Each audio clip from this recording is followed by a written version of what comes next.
Mm-hmm. When you talk about making goals is all about, maybe if you say I'm the one making goals, then you're not taking the decisions of the other team members. Maybe you're the final person that takes the whole, he's in charge of everything. So it's not the same. Okay, great. So that was a good point. What I rather meant is, ideally, you're more or less all at the same level, right? So it somehow does not make so much sense if now one of you says, yeah, I'm setting the goals, you others, you just have to follow, because my title is now team leader. That somehow doesn't really, at least to us, doesn't really make sense. So what I mean by the difference of setting goals and ensuring that goals are set is that your job, if you're the team leader, is you call a meeting with the co-founders and you set goals together, but you are in charge, it happens. And if your startup doesn't have goals, it's the fault of the team leader. But it does not mean that you alone set the goals. Do you understand the difference? Yeah? So it's really about, I would love to keep thinking as you are also friends, yeah? This is an ideally strong startups thrive if everyone can bring in themselves. But it's your job, if you're the team leader, that goals are set. And that you're not just doing things, but you don't have goals. Does that make sense? Okay. Next, you as the team leader, you ensure that basic structures are in place. Yeah? So that means that you have a weekly meeting. If you don't have a weekly meeting, you don't have any structures, we will point at your team leader and say, guy, you're coordinating this company, but you don't even have a weekly meeting. Again, we have this point of set goals and targets, which can happen in a meeting, but you're in charge, it happens. In many cases, the team lead is in charge of fundraising as well. It could be also another role, but often the team lead is in charge of fundraising. And in a startup, the CEO or the team lead often also has another function. You're not only team leading, but maybe you're also the head of sales, or maybe you're also the head of product, or maybe you also have one other role, yeah? Because in the beginning, you're so small, and it doesn't make sense to have 10 people that are all trying to make something work that is still very, very small. Any questions on that right now? Okay. Then we move on to the sales, the head of sales and marketing. What do we expect from a head of sales and marketing?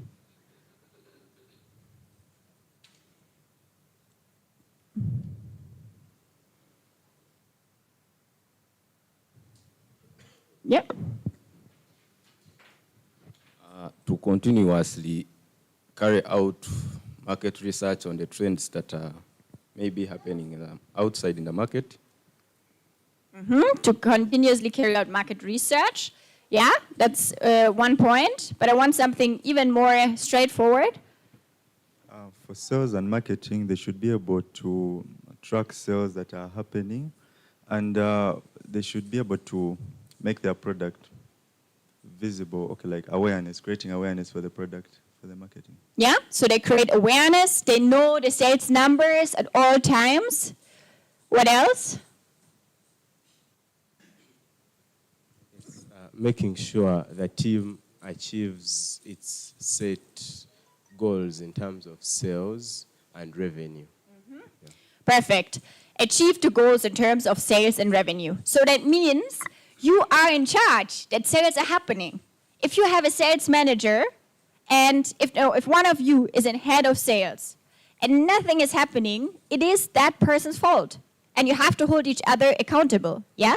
But that other person can still activate all of you, that you all do something together, but this person is in charge, yeah? To give you goals together with us to agree, okay, how much revenue do we want to make this year? And he's also the one we complain to if it's not happening. And he has to think about solutions. Not alone, yeah? It's again not the one person is now alone, but it's his job to say, okay, sales are not moving, let's have a meeting together, we brainstorm new strategies. But it's his job that it happens, not not mine, or not from another team member. Yeah? Do you understand the difference? Okay. Cool. So again, because what I've seen so many times, that startups have a person, they are head of sales, but they're not really head of sales. They have the title head of sales. But if you even ask them, how much did you sell last month? They don't know. If they ask them about the sales strategy, they don't know. And they're more pushing to other people, yeah? So I really want you to start taking responsibility. If this is your role, think about it. How do you execute the sales funnel? How do you create awareness? How do you do the activation? How do you close the deal? These are all the things that are now your job. Yeah? Cool? Okay. Let's go to the next one. Let's look at admin. Admin and finance. What do we expect if any of you is now the admin and finance lead in your team? What can we expect from you? Yeah. Manage the company's finances. To manage the company's finances, perfect. What does that include? To manage the company's finances? Yeah. It includes accountability. It includes accountability. Remember yesterday what Kazira said. You have to have your accounts. You have to know them. And ideally you have systems. You don't just get cash. Ideally you have a bank account. You have a clear system from the start. A lot of doors will stay locked if you don't have that. And a lot of doors will open if you have it. Yeah? So ideally, this person makes sure your company has it from day one. In the beginning at startup, I was also the accountant. I hated it. I really hated it. I wasn't even good at it, but I did it because I knew it's very important that we have it. Yeah? In the beginning, we had an Excel. That's all we had. No software, nothing fancy. We had a basic Excel sheet where whenever we made a purchase, whenever we got money, we just put it manually in the Excel. We had a file where we kept our receipts with a number. We put the number in the Excel. That was it. That was very basic. Very annoying job. Me, I'm not a good accountant. But I could do it in the beginning until we had money enough to hire someone that can do the work for us. Yeah? So this is core, that you do that from the start. Or someone in your team does it from the start. What else besides accounting? Is there anything else we can think about? Yeah, here is a... They're also in charge of managing the cash inflows and outflows, knowing how money is coming in and going out. Yeah, they should always know the balances and knowing also who is actually owing us money. Yeah? That's also one thing I've seen so many times, that there are some customers that haven't paid, but you don't even remember very well who hasn't paid, and you just leave the money there. Yeah? So ideally, your accountant knows exactly, hey, these 3 people, they wanted to buy on credit, they've just paid 50%, we need to follow up on them. And then you could still decide whose job is it now. Is it the accountant that makes the follow-up? Is it the salesperson that makes the follow-up? That's something you can decide, but just knowing that and having a system is important. There was one more hand. Identifying business opportunities. Can you explain more? What do you mean by that? Like, you should be in charge of knowing where opportunities are, where sales are. Yeah, I would say that's maybe something for everyone in the company, not particular only for the admin and finance lead. But I think everyone should look out for opportunities as well. Yeah. I also think admin and finance is a primary signatory on the business account and appends a signature on all monies that are to be paid as salaries or purchases, invoices, and all those things. Yeah. Yeah, perfect. So there are a few more points. Compliance, yeah? Ideally, this person is also in charge of compliance. Ensures that you're compliant with URSB, URA, UNBS, that when you're registered, then you also at some point have to start paying taxes. It's not as scary as it sounds, and it's good if one person is in charge of understanding that and how to do that correctly.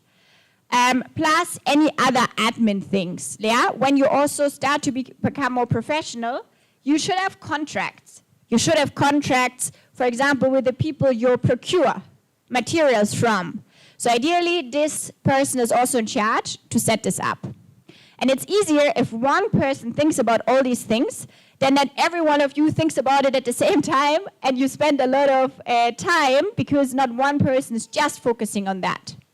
For example, even in the registration process, it makes sense if one of you really thinks about it, researches about it, pushes the agenda, and not all of you. Then others can do other things in the same time. All right. Next, let's look at the product lead. What is the job of the product lead?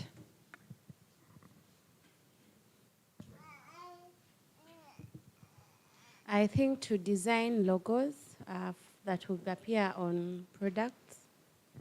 To design logos, okay, yeah, yeah.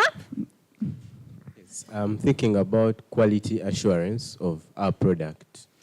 Okay, quality assurance. I want to hear from the Bamboo team. They're so quiet today.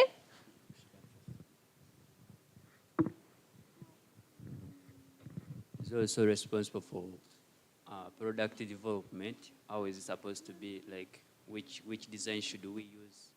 Mentioned about a few. Yeah, perfect. Product development, great. Another thing the product lead should do, in case the customers, they want certain improvements on the product, there is the one responsible on that. Perfect. I think the two of you said exactly what's on my slides. So we have product development. Yeah, we ensure that the business creates an amazing product. Plus, we do product improvements. When customers give us feedback, we improve the product. So this also includes market research. Yeah, your product lead should go out and talk to customers. The product lead should talk to toothpaste customers to know exactly from them firsthand, how's the feel, what do you like, what don't you like. So if someone tells him, let's say 10 people say, I don't like the feeling, the aftertaste is funny. Yeah, then the product lead knows what to do. It's much better than another person talk to the customer and then they report maybe a reduced version to the product lead. Yeah, so it's ideal. The product lead has to talk to customers as much as also the sales and marketing lead. Yeah, cool. So of course also this includes design. Yeah, but designing a logo is just one part. That's now like, let's say the packaging, how do it looks like, and so on. Okay, let's come lastly to the operations lead. What does the operations lead do? I think the operations lead is responsible for designing the schedule of the activities that are supposed to be done on particular days based on the dating. Yeah, designs the schedule. That's one idea. Yeah. I think operation lead is also responsible for managing operational costs. Managing operational costs. What do you mean by it? For example, the things we are going to use in operating the company. For example, transport, all that. But what do you mean by managing them? Like knowing what to use, at what time. Okay. Yeah. All right. The operations lead is also in charge of general supervision of all the members because they are assigned activities. So he's in charge of supervising them. Yeah, so I think let's say I feel like operations lead is sometimes a bit confusing and it really depends also on your company a lot. But the operation lead would be, for example, in charge of production. Or, that's why I said earlier, maybe the product lead is the same as the operations lead, but it could also be two different people, yeah? Because it could be one person that makes the really great toothpaste formula and the really nice packaging, but then the operations lead would be in charge. How can we set up operations that every day we produce 500 bottles? Where do we get the raw materials from? Where do we get the packaging from? How do we make the process very efficient? That would be all the jobs then of the operations lead. Yeah, so they're very connected to production of your product. Now for the service team, operations lead could also mean recruiting potential new candidates for the program, because that's basically your raw material, right? And then you train them and then you match them. So it depends really on your company, but what are things you do on a day-to-day basis that need to be done in a very efficient and cost-effective way? Cool? Okay, so next, it's up to you, yeah? I would like you to design your own structure, and we have a template in your booklet, and I would like you to open that. It's the same organogram that you've seen before. And I want to give you about 15 minutes to reflect with your team members. Who of you actually has which role? Or do you actually don't even know yet really well? And do you see any gaps in your company? Or do you even see multiple people that are currently in one role? Yeah? And you can write actual names in the boxes. And it's also okay if one name appears twice. As I said, I was the team lead, and I think I was the team lead, the accountant, and the operations manager, and the product manager. But it's okay, yeah? And then, but we had two products. So Matthias, my co-founder, he was the head of sales and marketing, and he was another product lead for the other product. So it's okay to have your name in multiple boxes, but try to really think it through, and then we can reflect with your coaches. All right? Okay.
Brainstorm together shortly. What are the basic things that we need to be effective as a team? What are some basic structures? Not too many complicated things in the start, the basics.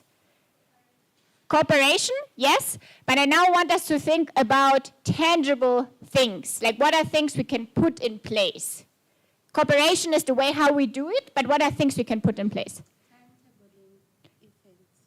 Timetabling, yeah? Mailing lists.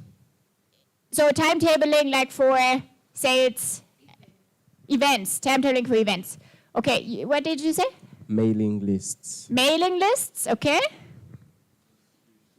Constitution. Setting up rules, setting up rules. We can keep regular meetings.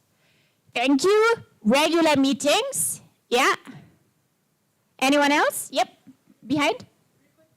Record keeping. Yes, very important. Like after this program, if any of you is not record keeping, we will come for you.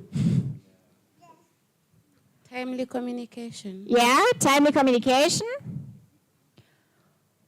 Okay, I want to share with you 5 simple hacks that we think are essential, but then all of the things you said are also good, yeah? But we really don't want to overcomplicate it so much in the beginning. So, the very, very first one, and it's very simple, is have a shared online workspace.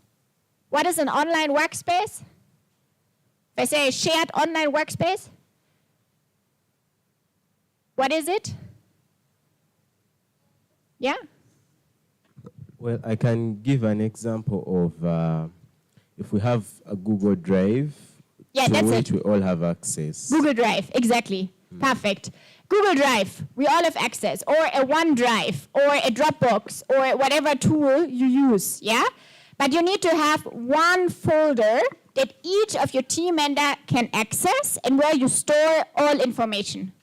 Not some random documents on his computer, something, on his computer is the other thing, then we have some handwritten notes somewhere. No, let's be organized from the start.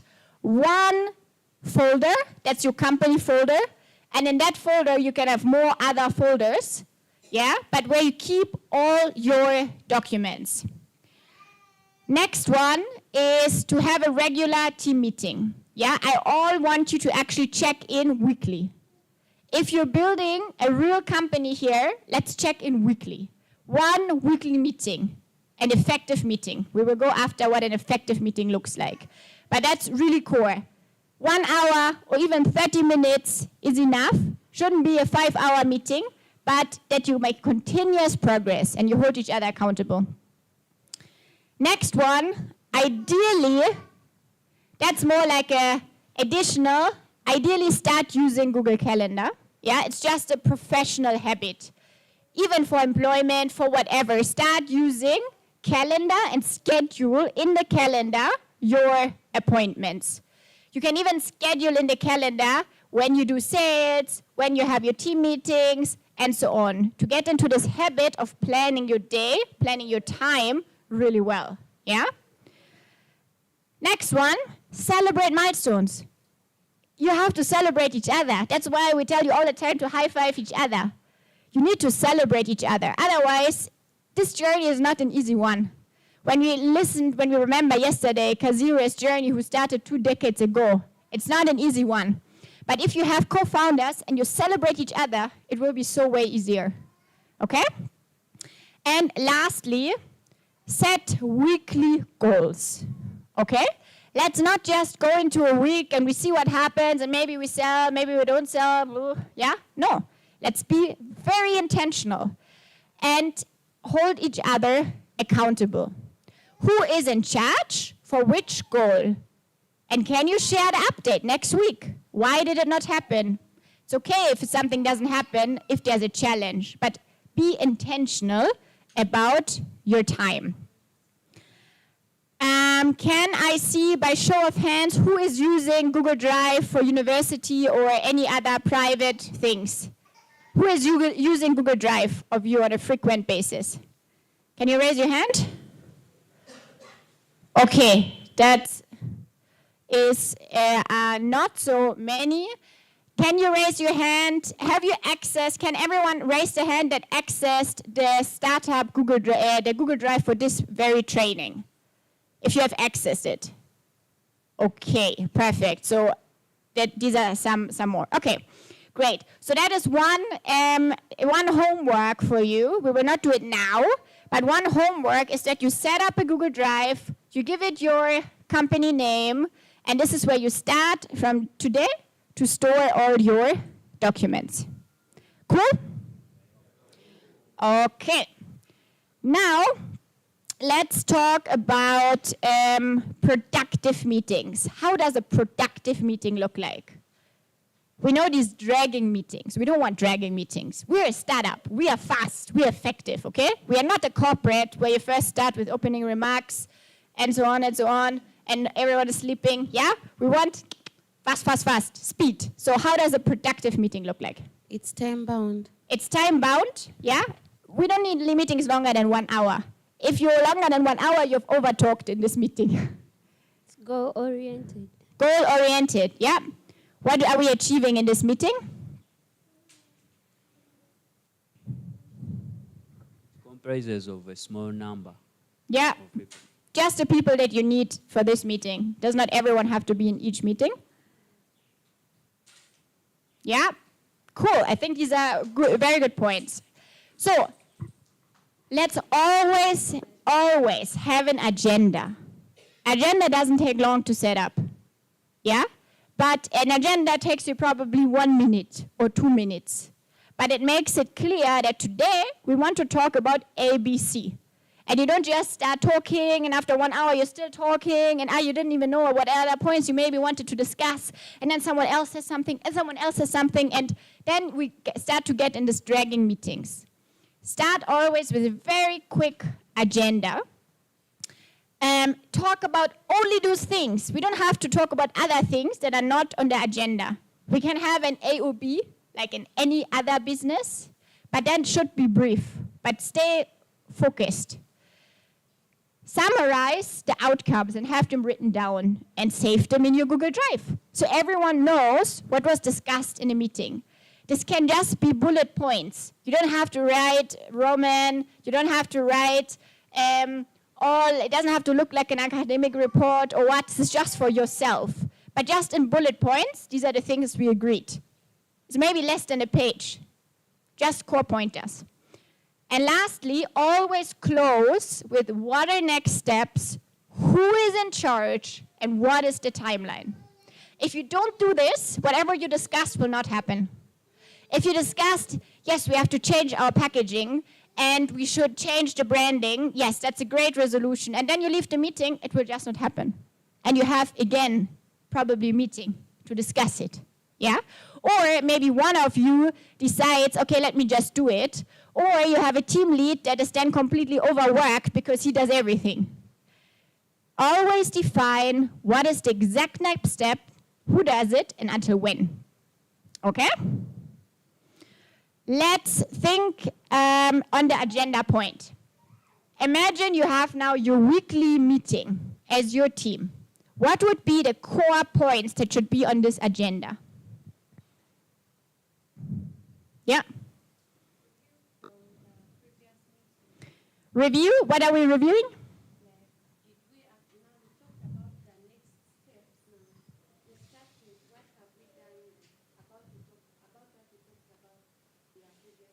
Perfect. We check in. Have we done what we said we would do? Yeah. There's another one.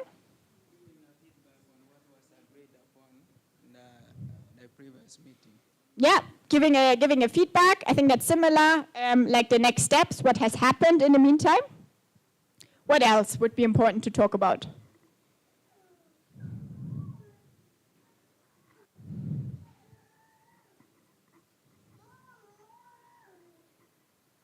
Yeah. We can also talk about the financial aspect of the company. What do you mean by the financial aspect? Yeah, because you want to see how far the company has gone in that side. Yeah, so what I would say here, let's make it specific. In your weekly meeting, you should talk about your revenue. And it probably takes like 1 minute. But whoever is in charge of knowing the sales should give an update and say, last week we sold 8 smart cocoa brewers and we made 2 million in revenue. Yeah, these are now random figures. But clear update, so you know every week how are we standing. Because if you don't make money, what are you doing right now? So every week you should check in on that. Okay, cool. So we have talked about to procure that and that raw material. Yeah? So what is important for production, and as you said, maybe other core functions as well. Perfect. What do we talk about next? What could we talk about? We could talk about any challenges, maybe any any emerging issues that are important to discuss in this week. Sometimes there might be nothing. You can just skip it. Sometimes there's maybe something you need to talk about. Yeah. We could also talk about if there are any new technological advancements that we need to pay attention to, like discuss opportunities. Yeah. For so growth. I think that could be all maybe under the kind of the end space, challenges, opportunities, and so on. And then how do we close? How do we close the meeting? How do we close? The way forward. The way forward? Can we make it more specific? The way forward about the challenges. I mean, how many hotels have we contacted? What was our target? And how many did we follow up with? And how many said finally yes? Yeah? Could be also more steps in the sales funnel. How many hostels did we talk to about our furniture renting option? How many said yes? But I want us to have clear goals. Because if you have clear goals, your progress will be so much better. Yeah? So these are the core, really the core pointers that in each standard weekly meeting you would touch on. And if you have prepared that and one of you is leading the meeting, you can actually discuss all of that in 1 hour. Sometimes you might need a bit more time, that's also okay. But really aim to have meetings effective so you don't feel like, the meetings are useless anyways because we're just over talking. Because that's sometimes, I think, the problem that appears. Cool, so as the final step on this one, I want us to do a quick role play. I want one company to volunteer to sit here in front and to pretend you have your weekly meeting. I will leave the agenda for you here, but you pretend you have your weekly meeting and the rest of us is watching. Which company is ready and want to give it a shot? Without much preparation, but just, yeah? Ecofair? You seem ready? Okay, cool. Let's give a big drum roll to Ecofair. And I think, okay, maybe you can actually stay where you are. And I think herbal toothpaste, you can just turn your chair so you see them. And you can sit together more how you would sit, so you don't have to sit in a row.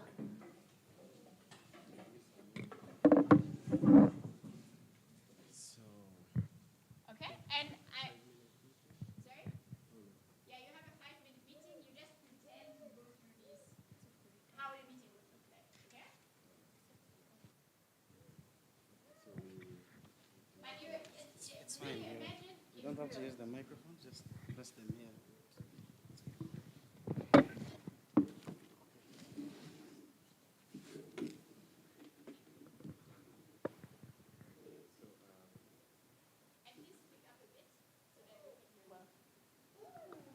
Colleagues, you're welcome for our weekly meeting and also the first meeting of the month of March. I thank you for the work we've been doing so far, especially in the field of sales and marketing over the past week. So I would like us to suggest a few points to be on our agenda today and we shall discuss on those. I suggest to talk about the challenges we faced while marketing our envelopes last week, and also a way forward to market packaging products better. Yes. Okay, thank you so much. Well, would you like to add something to our Maybe some solutions to the problems we faced. Thank you. And then I would like us to have a more objective and complete list of the customers we have, customers we contacted, and our targets for the coming week, especially in regards to delivery of these sales as the third and last item on this agenda. Do we agree with that? Okay, thank you so much. So I understand over the past week being in the field, and I would like us to start off and quickly share our challenges that we found and opportunities for growth that we discovered. Okay, thank you so much. While in field last week, we really had a great time, but I would like to embark on the challenges because we really need to improve. One, we didn't have readily available envelopes yet. We've seen that a good number of businesses do not know good use paper bags and package paper. I've heard about a project of saving delivery fee, and I am thinking under the solutions, which is now item number 2. Then about the readily available products, I think we have to scale up our production and maybe we shall get the head of production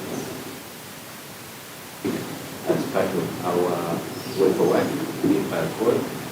Try to make sure we have more deliveries to Mbarara as well. So let's run into a small list of the deals that we would like to see next week. Some customers from Seafar's restaurant that really wanted urgent envelopes. Also Mama Brenna. Mama Brenna. Yeah, I think that's it. Thank you so much. So how many bags are we looking at here? 400 for slippers, 400 for slippers. So that's about 800. Okay, so going forward to this week, I think we make a call to the productions team to deliver. Would you like us to deliver only 800, or you think we should scale up to 1,000? I think we should scale up a bit more because we don't know whether or not we shall get more customers. Okay. So the target for this week is to have this delivered by when? By Saturday. Saturday next week. Okay, please record that in the notes as well. I'll request that Mbarara update our Google Drive with the notes from this meeting, and we shall have a follow-up meeting next Saturday in the evening. Hopefully we shall have delivered to our customers. Thank you. Nice, well done. Cool. And maybe, I think very many things were good already. We had an agenda. We checked in on some points. We had some action points. And maybe any areas for improvement that you've observed? Anything that was left out or something? I know it was, of course, also very rushed, but just for thinking through, anything that could be more? We talked about the challenges, but I think there's the revenue to the other way. Yeah, I think that's one thing I missed. I thought you could have started with, okay, what is actually the money we made, and then to go more into the challenges. Can you just start with the challenges? Also one thing I thought. Any other thing you observed?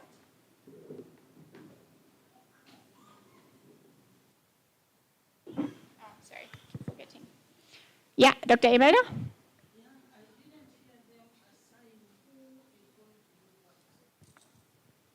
True. Yeah, we had action points, but it wasn't clear who is actually in charge of them. Great. Okay, one more point, or one more just like feedback.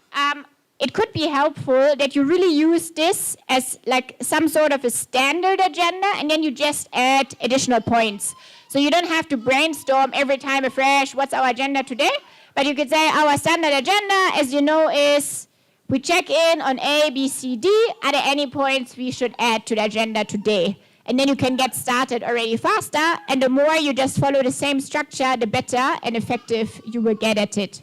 That's one maybe comment. All right, but well done.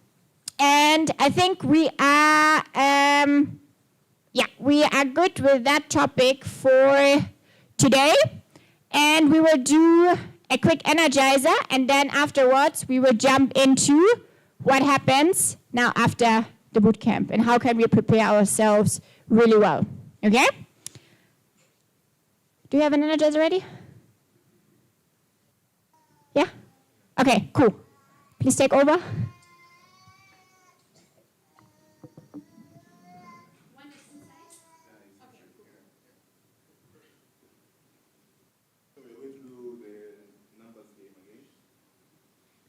So can you please stand up?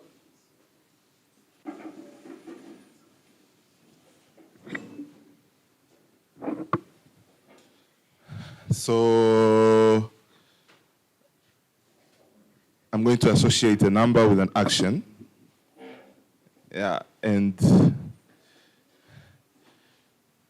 so number 1 is the clap, 2 is a jump, 3 is a jump twice. You got me there? Yeah. And number 4, what should number 4 be? High five. Yeah, high five, yeah. So let us go. 1, 2, 3, 3, 3. You're going to jump a lot. 3, 4, 1, 1, 4, 4, 1, 2, 3, 3, 3, 4, 4. Okay, we're done. Nice. Okay. So, we still have some boxes to complete on our enterprise mapping. Can we open again our canvas and see what is missing there? Can someone let me know what are we still missing on our lean and our business model canvas?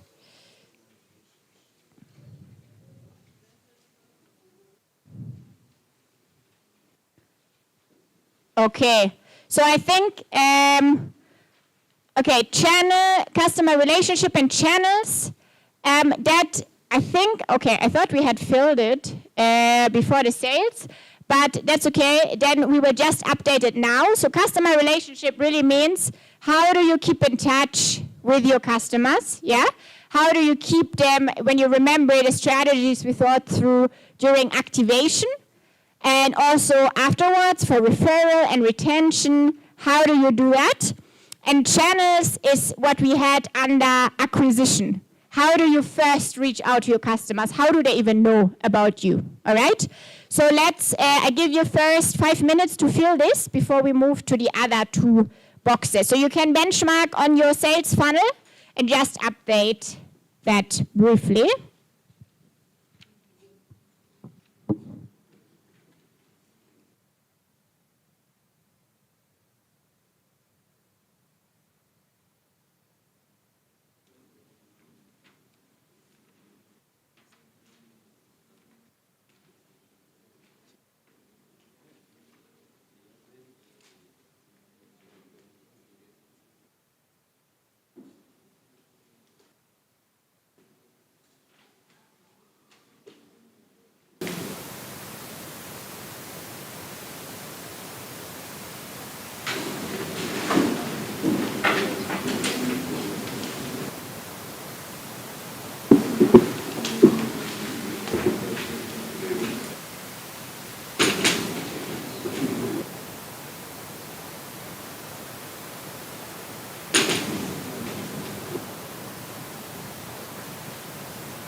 Yeah, so customer relationships means, for example, there exists already. What a strategy that they keep in mind that they will come back or they will return more customers. It's something you can intentionally how to do it. And then even the ones that have now interest what can you do to convert them now into paying customers? Right now they're just showing interest, but they're not yet paying. Right? So what can you do to turn it into paying customers? Is it clear?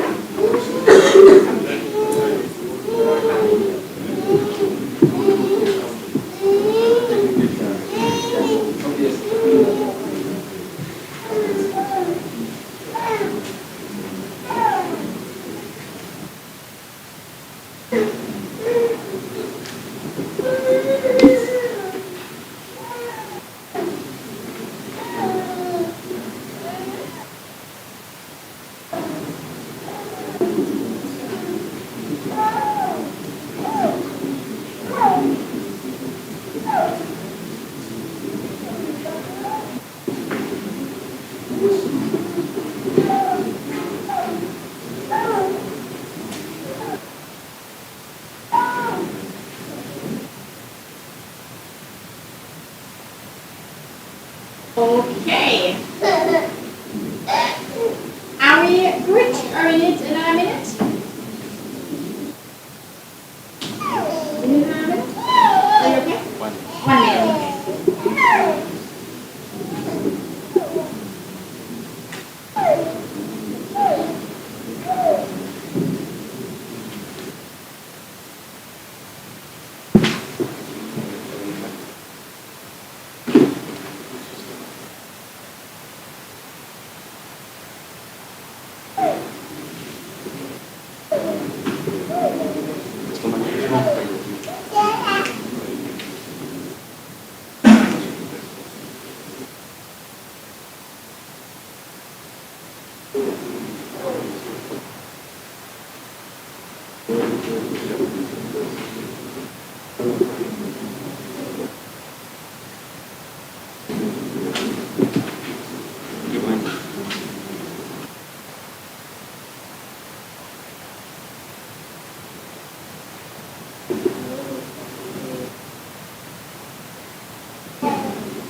let's continue.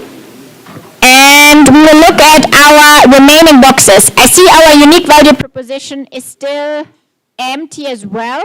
However, this is also, if you remember when we worked on our persona and we had our marketing slogan, this is what you put here as well. Yeah, what are these things that are outstanding? What is unique about you? So let's update that. You don't have to invent it again. Just check what you had when we were working on your persona or what you put on your flyer.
So ideally, you really put your marketing slogan here. Like not only bullet points, but very concise. Yeah, so in one statement. I think for the herbal toothpaste, it was something like unbeatable price, fresh feel, no pain, or something like that. But something that is very concise and brings out. I think Smart Cocoa Brewder had something like, what was on your flyer? Raise more chicks, raise more profits. For example, that is really good. And then maybe with our automated brooding system. Yeah, okay. So I want to introduce 2 more points to you. And while you're there, you can then complete everything in your own time. So we see that we have under unique value proposition, what do we see in our books there? Environment. Why do you think it's there? Why do we have environment there?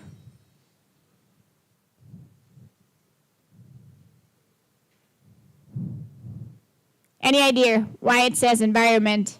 Yeah. What society says about our product?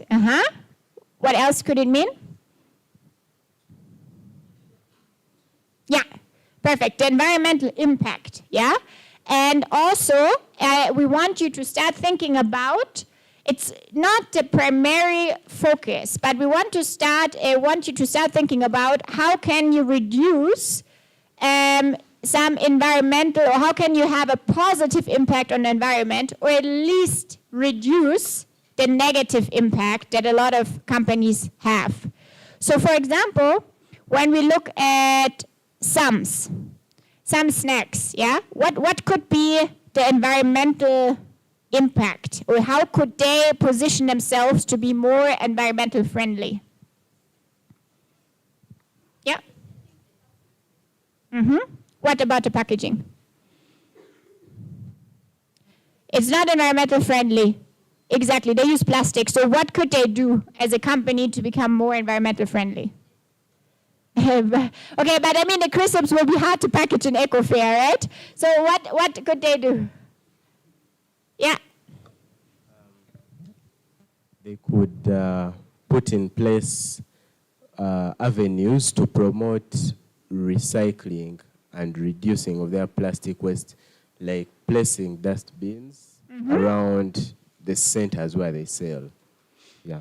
Okay, cool. So that's one strategy. They could place dustbins, for example, or maybe they could invest in more R&D to find plastic that can rot at some point, for example, or buy if it's already available. Yeah.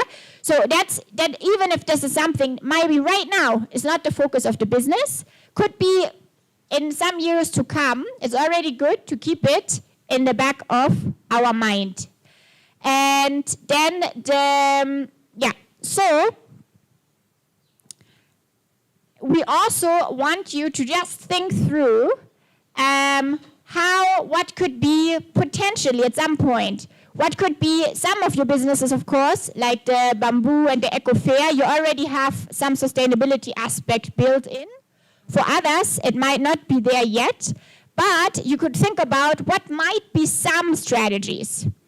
And there are different strategies that you could think about. So, for example, we can think about what materials and resources are we using. Can we use, for example, if we use materials that are very close by, we don't have to import them, there's not maybe long distances in a truck, that's more sustainable because less fuel is used, yeah? So it's even better for your business because it will be cheaper. So that's one thing we could think about. Then we can think about how can we maybe be efficient in our production? How can we reduce waste? How can we reduce maybe energy consumption? Then we can think about reuse and reselling. Can we maybe reuse our packaging? Or is there any way how we can make our packaging more environmental friendly? Or is there any circular system that at least we collect back our packaging and it's not lying in the grass? So these are just some different pointers for you to just think through. Are there any elements how you could be more environmental friendly, or are there already aspects that actually are giving you environmental friendly mark? So for example, I think the Kugelbrüder, we could think about, is there maybe even an environmental aspect in the point of using the electric system instead of using charcoal? Is there maybe already something that we can stress out that we're actually already doing that also has a positive impact? So I don't want us to think so far. It shouldn't divert our business strategy, but just something we can be a little bit intentional about and we can even talk about, because some opportunities, they really want you to be environmental friendly. Otherwise, they just don't consider you even. And it's good to just be able to say, yes, so our business, we do toothpaste, but we only use sustainable planting practices when using our guava and our clove. For example, yeah, that's just a random example, but it's good if you can have this off your head and also be able to communicate it. Yeah? Okay. Then last one, so then I give you fully time to finish, is we have the box of the key activities and the key resources. That is actually a very simple box. It just means what are the things you do on a daily basis for your business and what are the most important resources you need. So for some, it's very basic. We produce the snacks, we market them, we distribute them. These are the basic things. Of course, you can add a lot of small things, but it's just on the basic. And what are the key resources? Their production facility and their recipe to make the snacks. Could also be still their trained staff is also a key resource. By now, also their fleet of trucks is definitely a key resource by now, but in the beginning it wasn't. But that should really just be, don't overthink it too much, but just to have an awareness of what are the most important activities and what are your most important resources you need to run the business. Is it clear? Okay, then I give you 5 minutes now to complete your canvas with the environmental aspect and the key activities and the key resources.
will not talk. I will just push your chairs in and stand in front of have some space. We need space, okay?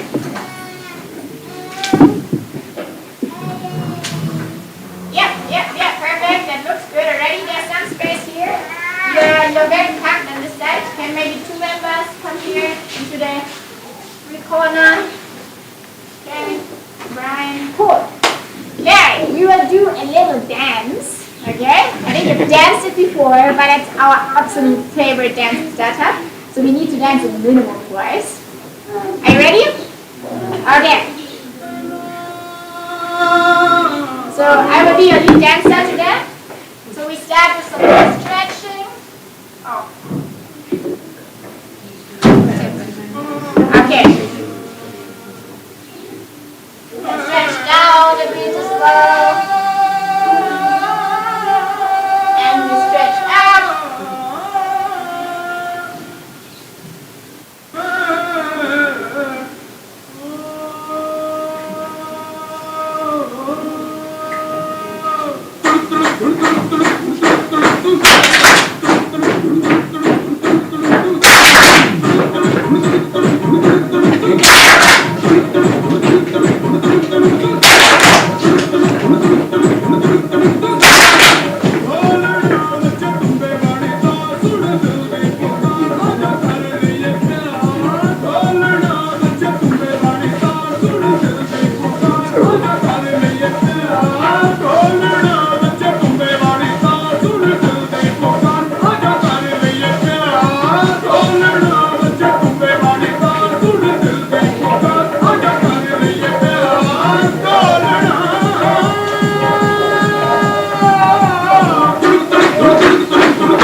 Okay, so we are now looking into setting up venture development plans or business development plans for your company. How can we grow? So we will start with looking at making an action plan. We want to look at 3 different areas to keep it focused. We want to look at growing sales, product and development and production, and admin, operations, compliance, kind of any other that doesn't fit into these 2 boxes. And what we want you to do is that you take, oh, actually, yeah, I see now the template. There's something missing in the slide. Okay, before we go there, perfect. In your template, you see our vision 10 years from now and our goal until the end of 2024. We actually start with that. So we will give you 10 minutes to think through with your team, to think about 10 years from now, where do you see your company? Yeah? Where has Smart Cocoa Brewer reached? Where has LED Lip Balm reached? Where has Herbal Spark Toothpaste reached? Ecofair, like all the companies. Where are you 10 years from now? What are you doing and how big are you by that time? And then you set a target for end of this year. You can set 2 targets. One of these targets must be a revenue target. Yeah, this is about making money, building companies. So I want you to set a target by the end of the year, of this year, how much money are you making? Yeah? If you have one other target, let's say, okay, by the end of the year, we want to be registered or something, you can add that as well. But one of your targets for end of the year has to be revenue. Is that clear? Okay. So we give you 10 minutes for your team to think about your 10-year vision, your dream, and then the target until end of the year.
One comment for the vision, it doesn't have to be a vision statement. Yeah, it doesn't have to be a vision statement. Let's say, don't write being the leading toothpaste experts in Uganda, but rather, what do you really imagine? It can just be pointers. Okay, 10 years from now, we imagine that every customer with pain is using our toothpaste and not Sensodyne anymore, and we dream that we are serving 10 other African countries. Yeah, so I want you to more think concretely and not just a vague statement.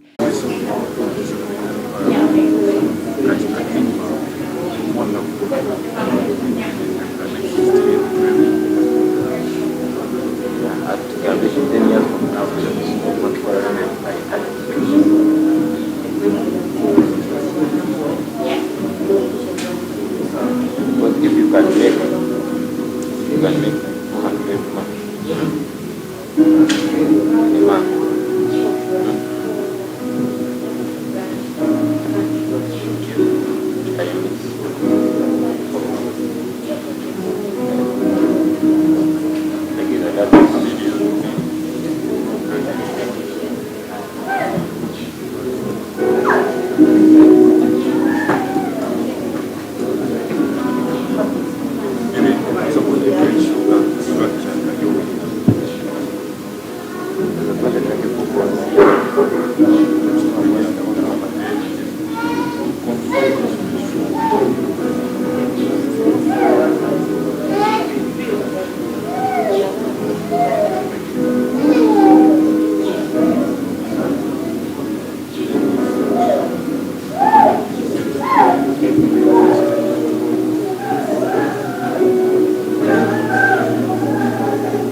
what was actually our goal. We'll get a good speech goal. For end of life,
To hear from each group very shortly, in like 10 seconds. What is the 10-year vision you're dreaming about, and what is your revenue goal until the end of the year? Just that. Okay?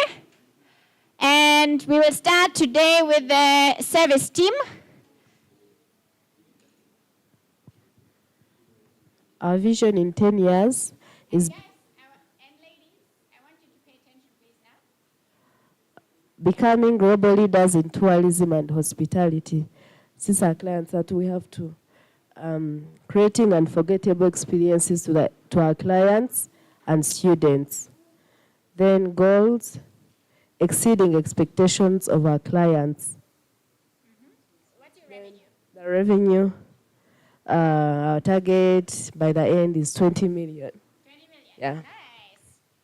So 20 million by the end of the year. Who can go next? You help me and you point to the next team. Which team goes next? These ones. The toothpaste. Okay? 10-year target and revenue goal until end of the year. Our goal for 2024 is completing registration of our company because we are in process.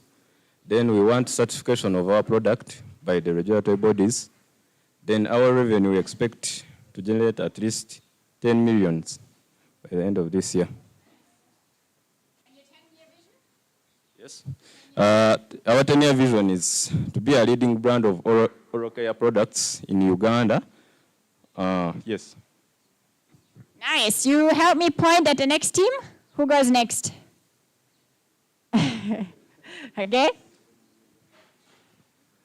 Our vision for 10 years from now is to become the leading exporters of poultry systems in Africa, basing on the fact that population is increasing and there is need for poultry products.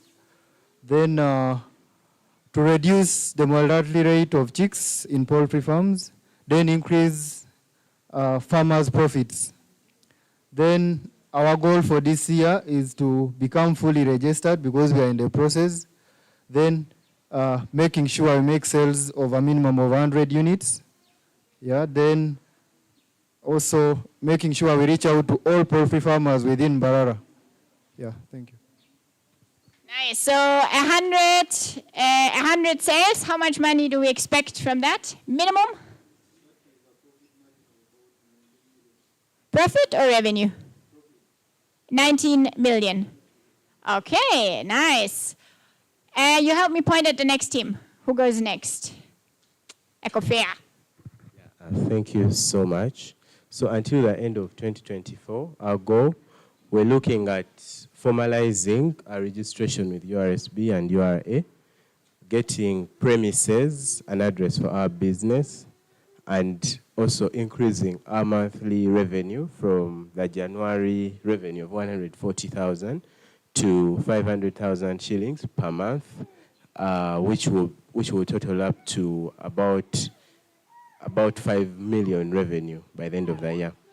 So 10 years from now, we're looking at scaling up production from just paper bags to also biodegradable plates, dishes, and disposable styrofoam cups that are eco-friendly. Then also selling beyond Ugandan borders, if we can capture the whole of the East African community by the end of 10 years, and increasing our revenue per year to 500 million Uganda shillings. Nice. Yeah, I think we can clap for them. Next team, who are you picking for me? Bamboo team. Our vision from now of 10 years, we are targeting to get 45% of Ugandan population to be using bamboo pens, and also targeting 19 billion as our revenue. Then the goal 2024, we want to maximize at least 15 million that year. 15 million? Yeah, revenue. Okay, amazing. Let's clap for them. And who goes next? Okay. So our vision is having variety of flavors. Another is to have major outlets in all districts apart from the 4 we already established in. And then our goal is to sell at least 60 pieces per month, and that's the bare minimum. I'm talking that one can help us to break even. And then also to get registered with the URSB and also NDA if need requires. Our revenue, if we had to sell at least 100 per month at 5K, that will be 500K per month. Then 500K in 12 months, that will be 6M. Then now, over the 10 years, revenue will have increased to 60M if all goes well. And mind you, that's the bare minimum. So it could be more than that. Thank you. All right, thank you so much. And let's hear it from Maskil. All right. right. For us, our goal till the end of 2024 is selling at least 20 units of our product and reducing malaria cases, maybe around Mbarara for the start for this year. And then our vision could go for 10 years to go for selling 500 units, which will raise 50 M per month. Thank you. Okay, awesome. Amazing. Thank you so much. We are ready to move to the next step. So now we want to look at breaking this big goal or even this goal until the end of the year in something smaller, more manageable, okay? And that's where our 3 months plan comes in. And that is also the 3 months plan your mentors and coaches will hold you accountable for. So write things that you actually want to do because we will hold you accountable against this, yeah? And we'll be on your neck to help you to actually see them through. So we have, again, now what I started to explain earlier, we have 3 main areas. We want to look at sales, yeah, that's your job number 1. We want to look at product, your job number 2, and then admin, operations, compliance, and any other, which is also, of course, important. You will now decide in your team what is the major target, the bigger overarching major goal 3 months from now. So we're now in March, so 3 months from now is which month? June. Yeah, so really imagine by June, you know that you have your semester, you know that it will get more packed. Right now we're still in the beginning. By end of semester, by June, where will you be? Okay? And also, we have designed the follow-up phase that today we will select 3 people that will get some financial support. But after these 3 months, we will do another assessment and all teams can still qualify for even bigger financial support. Not only the 3 teams that get selected today, but if you don't get selected today, after 3 months, we do another assessment. And if you got money the first time, but you had made 0 progress, you will not qualify for more money. But if you have made progress, even though you didn't get money today, you can still qualify for bigger grants, okay? So we really want you to see progress. So you set your target, and then you break it down into smaller steps, okay? Let's say we say, in June, we want to make, let's say, 2 million in revenue. What does it take? What are maybe milestones we can hit before that can enable us to sell 2 million in June? And then we again attach who is in charge. So you can customize this template for you, for yourself, and you can also draw some lines so that the milestone is very clearly linked with who's in charge. Then you see this. Then you do the same for product development and for admin, operations, compliance, or any other that is relevant for you. Yeah? Let's do rather less than more. We don't have to have 20 things here, but let's focus on the most essential. One is definitely revenue. That will be one of our key indicators to see if we want to give you more money or not. Are you making progress in your revenue? For the ones that are not making any revenue yet, can you make some sales? For the ones that already have a few customers, how much have you grown your customers? Are you just still at the same? Yeah, you've sold 60 lip balms. Right now, you're still selling 60 lip balms. 3 months from now, we want to see growth, okay? So consider that while you're setting your targets, why we want to stay realistic, of course. So just do something that is achievable, but that is real progress. Is that clear? Or any questions on that? Okay. So you can really engage your coaches on that as well to think through together what are priorities. And we can give this about 20 to 30 minutes, depending on how long you take. I put a timer for 20 minutes, and then we can still adjust.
Okay, you want to help me? You draw the dress of the princess.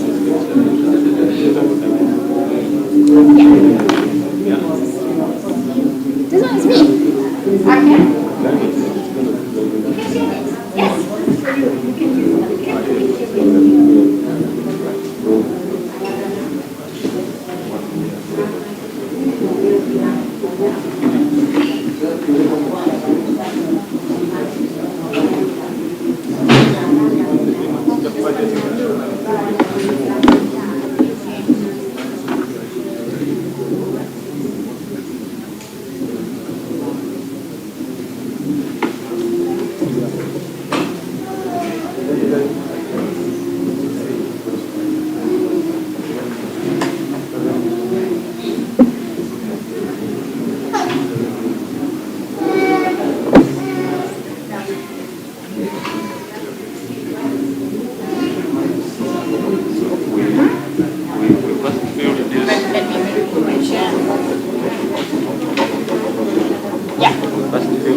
How can we phrase it? Like 3 months from now, what do we have?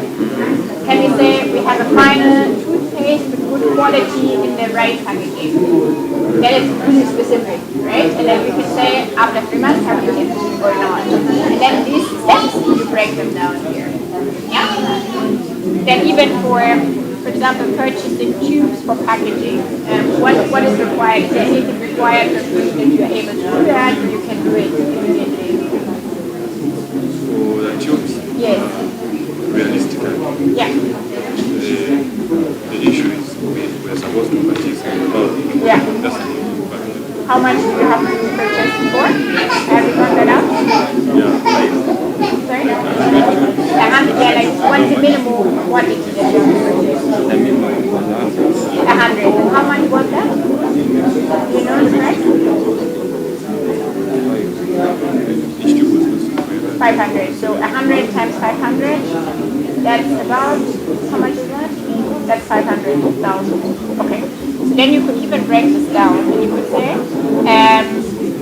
we want to purchase 100 tubes at 500K. So that also implies someone is buying 500K, right? Either you have savings or you get some money or whatever, but then we have it very clear because if you don't have the money, then money, right? So that we try to make these things very specific. So when we do some check-ins with you, we can really talk about specific things and not just vague things. Yeah? So that's clear for now? Yes. Can we, after that, see much time because yes. This can be done, but let's say, because now we are busy. Like after this entrepreneurship training, we get to train like purchasing and also for that you can find time. Yeah. Yeah. But then doing yeah. Because maybe if we say we do like yeah, you can set a small target because right now you're at 0, right? So even I just want you not to be at 0. That's actually the only thing. And even if you just sold to me, no one already, I would qualify this as success already. So you don't have to think about so much, but you have 29 people on your list. Considering that maybe just 50% will buy, can we say that in 3 months at least 20 people or at least 15 people have bought? It's really okay if we set a small target, but I want some sales target that is not 0. Yeah? And yeah. Yeah? So even if it's just selling to the people that you know are easily convinced. And is there anything else that you want to discuss before I end? Okay. About admin and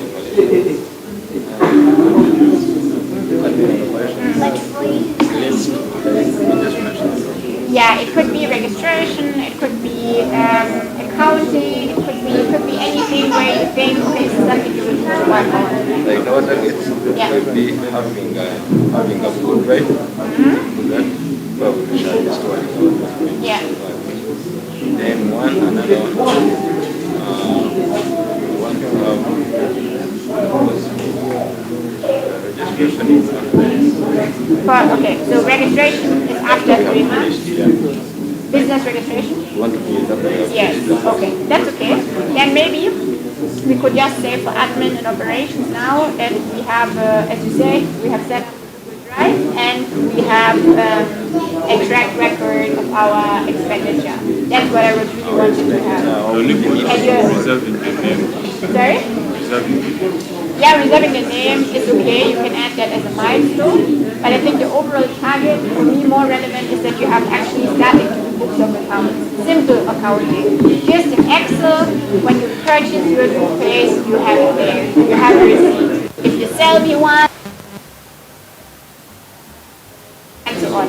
Yeah, so that would be, I think, very important under admin and operations. Plus, I think the shared Google Drive would be very good. Yeah, set it up with the first system already. Okay? Yeah. All right. Thank you.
picture.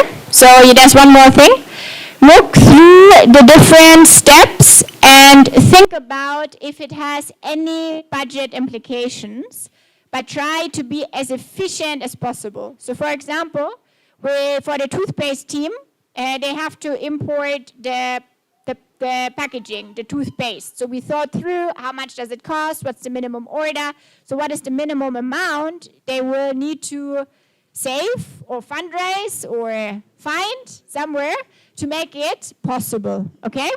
So do the same for yourself as well and add that under the milestones, that you add what is the budget implication of achieving these 3 months milestones. But be as efficient as possible, because it means this is the money you have to save or you have to find somewhere, okay? Once you're done with that, then you take the picture, you send either to my direct WhatsApp or in the group.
That's the one team that is still sending the pic. But otherwise, please face me, because I want to share with you what we expect in terms of reporting for the ones that will receive some grant today, but also to qualify for the follow-up grants, which come in 3 months, which I mentioned. Everyone can still qualify, even if you don't qualify today. So we will ask you for monthly reporting, and it will be simple. It's not going to be like a very long Word document. You have to write so many words, but we will send you a monthly progress form, and we will ask you about your revenue, about your progress in product development, any challenges and progress, and we will always ask for your accounting sheet, for your bookkeeping, okay? So after this, Noah will share with you a template that we have for you. You can use any other tool, but you can also use the template. But we expect from all of you that after today, if you haven't done it yet, you start recording all your expenses and all your income really well. And again, as I mentioned before, this is all about progress. And progress means progress in terms of business growth. And then, of course, other elements that are relevant for business growth. But we want to see growth in your revenue and, if relevant, improvement in the product as well. As we had hinted on, we will also offer all of you for the next 3 months coaching and mentorship. That means that you will have mentors from Must and Startup that check in with you, ideally on a weekly, if that's too much, on a bi-weekly.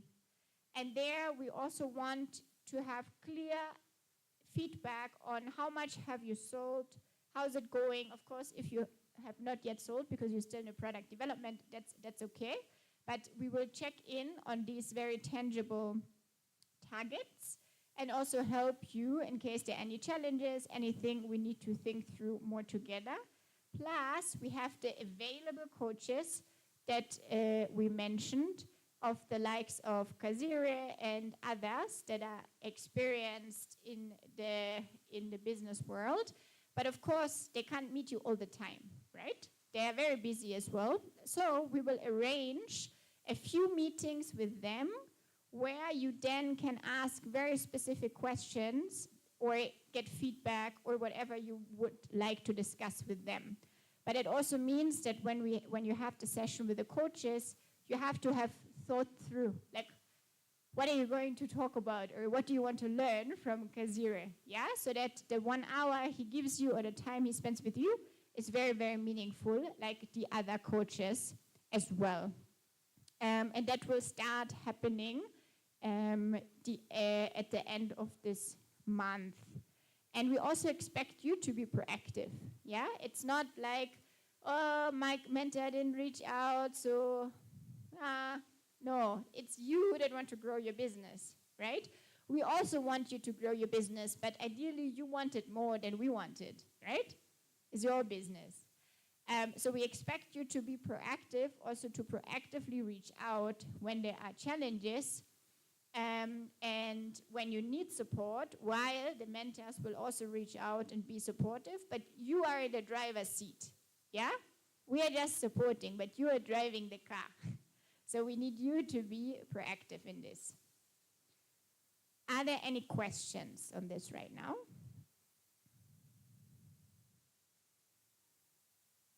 Cool? Cool? Let's do some hand movements. I think we need to move a bit. Cool? Okay, nice. Cool. So with that, let's welcome Noah, who will give us a quick intro in some of the compliance questions and accounting. And then lastly, some short input and pitching, and then you get the rest of the time before lunch to just finalize your presentations. Let's really drum roll for Noah. Let's give him some energy. He gave us so much energy during the week. Yeah, thank you. Hi, everyone. So before we do this, I just wanted us to do like a quick 3-minute energizer. And I'll be talking about major league compliance and also looking at basic accounting, which will eventually help you during the mentorship and coaching session for the next 3 months. And as we said, however much only 3 teams will be selected to win an award today, everyone stands a chance to actually get that award, okay? But before that, I wanted to give you a quick lesson, okay? So here's the game. It's called The Village and the Wolves. Who has heard of it? The Village and the Wolves. Who knows it? No one, huh? So here's how this happens, huh? So everyone here is one village, okay? And what happens is you're going to lie down on your table like this. Make sure you don't see me, okay? When I say village. So what happens is I'm going to come and tap 3 people like this, yeah? If you're among the people that's tapped, please do not say a word, meaning you are a wolf among the villagers, okay? Now what will happen is every time it's morning time, I will say it's morning time, everyone stands up and they get to quickly select one person who thinks is a wolf. Everyone agrees on one person and you say this man is a wolf, yeah? Or this lady is a wolf. If he or she is, I'm going to inform you, and the village has a wolf. But now, the wolves have to masquerade as much as possible to be among the villagers in order to win the game. So if we get to up to 10 people and you've not yet selected all the wolves, then the wolves win. If by the 10th people you have selected all the 3 wolves, then the villagers win. Okay? You get? So, cool? So make sure, please, those who are selected as wolves, masquerade as much as possible. Don't make it too obvious, okay? If I select you, you masquerade and act like a villager. Now, here's what happens, yeah? During the morning time, everyone opens their eyes, yeah? But when I say night, everyone closes their eyes, and it's only the wolves who open their eyes so that they know each other, so that they can coordinate, yeah? Yeah? Birds of the same feather fly together, yeah? Okay, everyone now lie down, lie down. Those who are playing, please, I don't want any confusion. If I see you looking at me, guys, hey. So I'm going to tap you guys, okay? If I tap you, just know you're a wolf. And those who are seeing, please, don't snitch.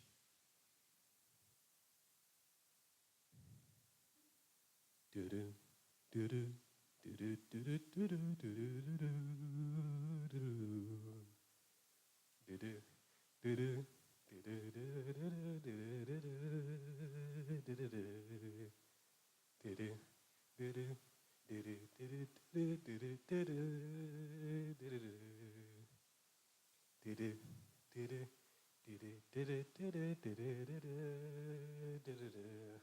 okay, it's morning time. Everyone wake up. Amazing. Everyone now stand up. Now I'm going to give you 30 seconds to agree on one wolf who should be taken out. If you suspect someone is looking funny, everyone agree on one person, yeah? I'll give you 30 seconds. Time is running.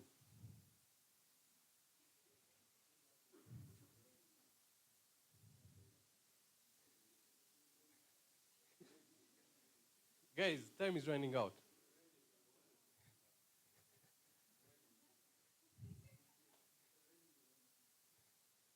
Time is running. Has everyone has to agree? Does everyone agree on Ronnie? Yeah? No, I actually chose 4 out of everyone.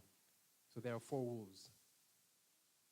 Guys, let's agree on one person. Time is running out. 5 seconds left. 5 seconds. So time is up. Everyone, who do you agree on? Guys, one person. Yeah? Frank. Okay, I'm hearing Frank, Ernest, and Ronnie. Who? One person. Yeah? Does everyone agree on Ernest? Who agrees? Raise your hand. Do you guys, I want us to be as a team. Agree on one person. Everyone agrees? Everyone agrees? Yeah? Man, Ernest, you're a snitch. Come on, Ernest was a wolf, okay? I can see, I can see villagers are winning. 3 people left, 3 people. Now, nighttime comes, let's all go to sleep, let's all go to sleep. But the wolves are awake.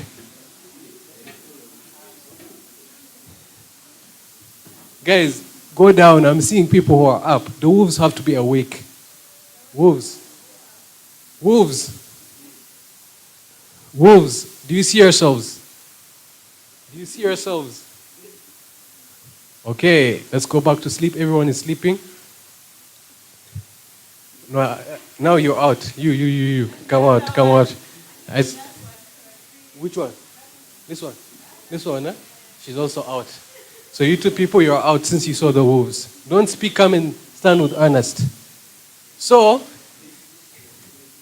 because I told you not to look.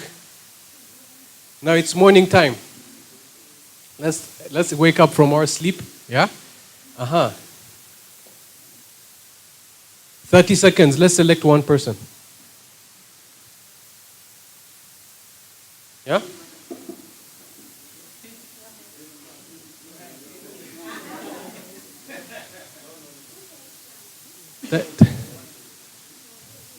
Time is running out, everyone. Yeah? Time is running out, guys. Guys, time is running out. Time is running out. In black, huh? Okay, guys, our time is up. Who are we selecting? This man in black, huh? Unfortunately, he's not a wolf, so you've killed a villager. You're dead. Okay, let's go back to sleep. Kindly, if I see someone waking up, you lose.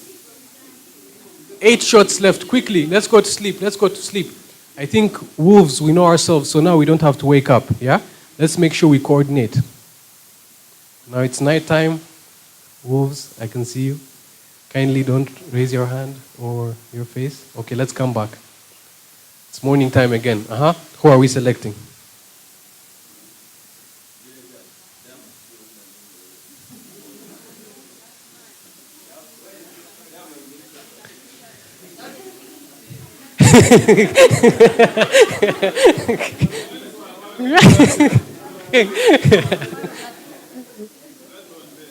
Guys, so have we agreed on Abaho? Adam is a wolf. Everyone has agreed?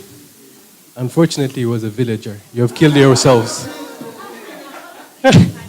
Yeah? Let's go back to sleep. Let's go back to sleep. Let's go back to sleep.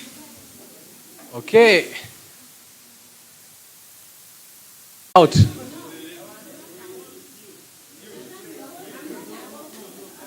So we have agreed on her. Yeah? Have we agreed on her? Is everyone agreed? No. For you're not allowed to speak if they are choosing you. Yeah. Who are you choosing? The one on black or the one on? Yeah? You don't agree? So has everyone agreed? Guys, move. Otherwise the majority takes it. So majority has agreed? Guys, those who agree, raise your hand. Those are majority. Those who don't agree? So guys, you're going to lose because this one, we continue. And guys, time. Coordination. Frank. Oh, Ronnie. Time is up, guys. Let's agree. Who are we choosing? Yeah? Ronnie. So it's Ronnie and Frank. Those who say Frank, raise your hand. Those who say Ronnie, raise your hand. Oh, that's few. So we have selected Frank. Yeah? Unfortunately, he's a villager. 4 spots. Let's go back to sleep. I can see the wolves are outcompeting you. These guys are chief masqueraders, I swear. Okay, nighttime is out. Hours have passed. Okay, let's wake up. Okay, 30 seconds. 30 seconds. Oh, everyone has agreed. Yeah? Ronnie. Yeah? He's over choosing people. Those who say Ronnie, raise your hand. Congratulations, you found one wolf.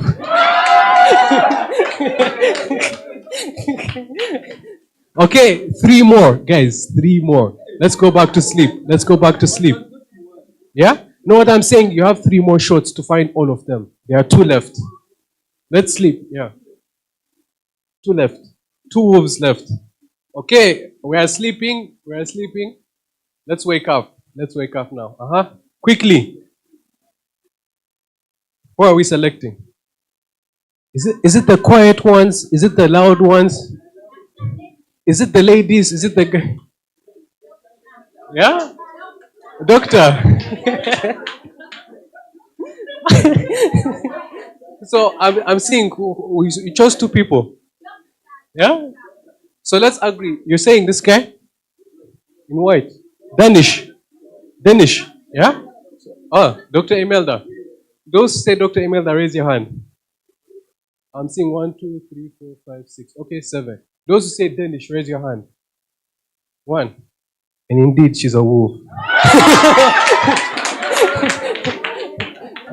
Okay, 2 more, guys. 2 more, 2 more. Yeah? Okay. Let's wake up now. Let's quickly now. We can choose. Let's wake up. We don't need to sleep. Who are we selecting? Let's stand up. Let's stand up. 2 chances. Who are we selecting? The man next to yellow. Aaron. Which one? Him. Yeah. So you're choosing Danish. Okay, those who say Danish, raise your hand. Those who don't accept it? So majority have taken him. I'm sorry, Danish. You have died. But unfortunately, he was a villager. Okay. No. There's one spot. No. She blew her cover, but now the villagers win because she blew her cover. But it's okay. No worries. Okay. Now we can go back to sit.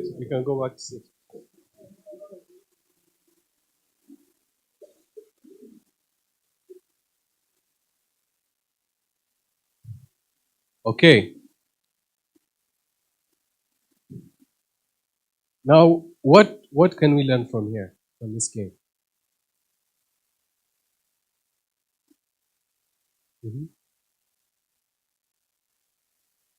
Wolves can pretend, huh?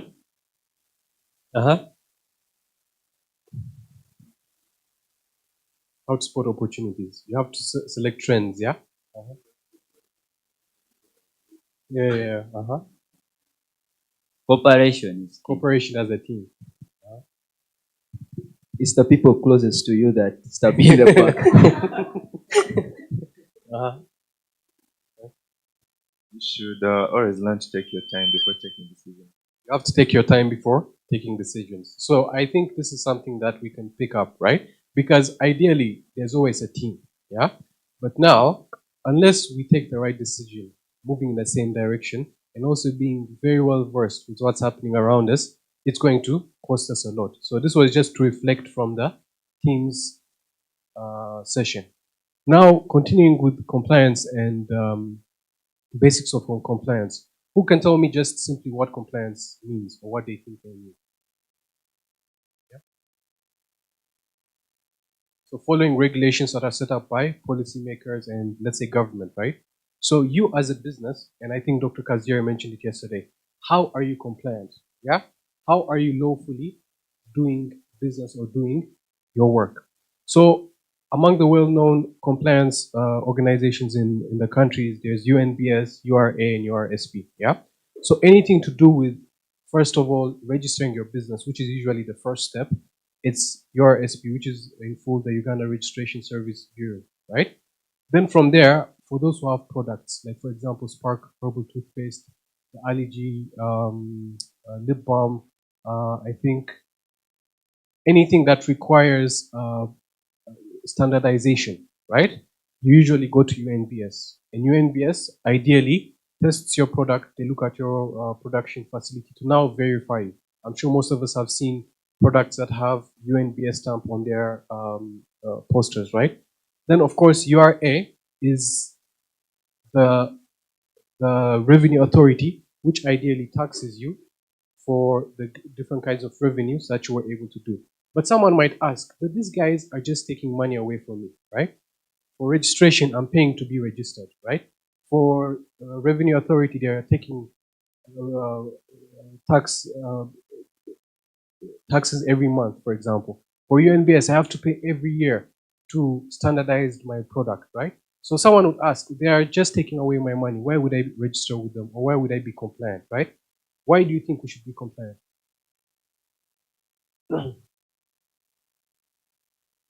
Why do you think we should be? Because if they're only taking away our money, why then should we be compliant? Yes?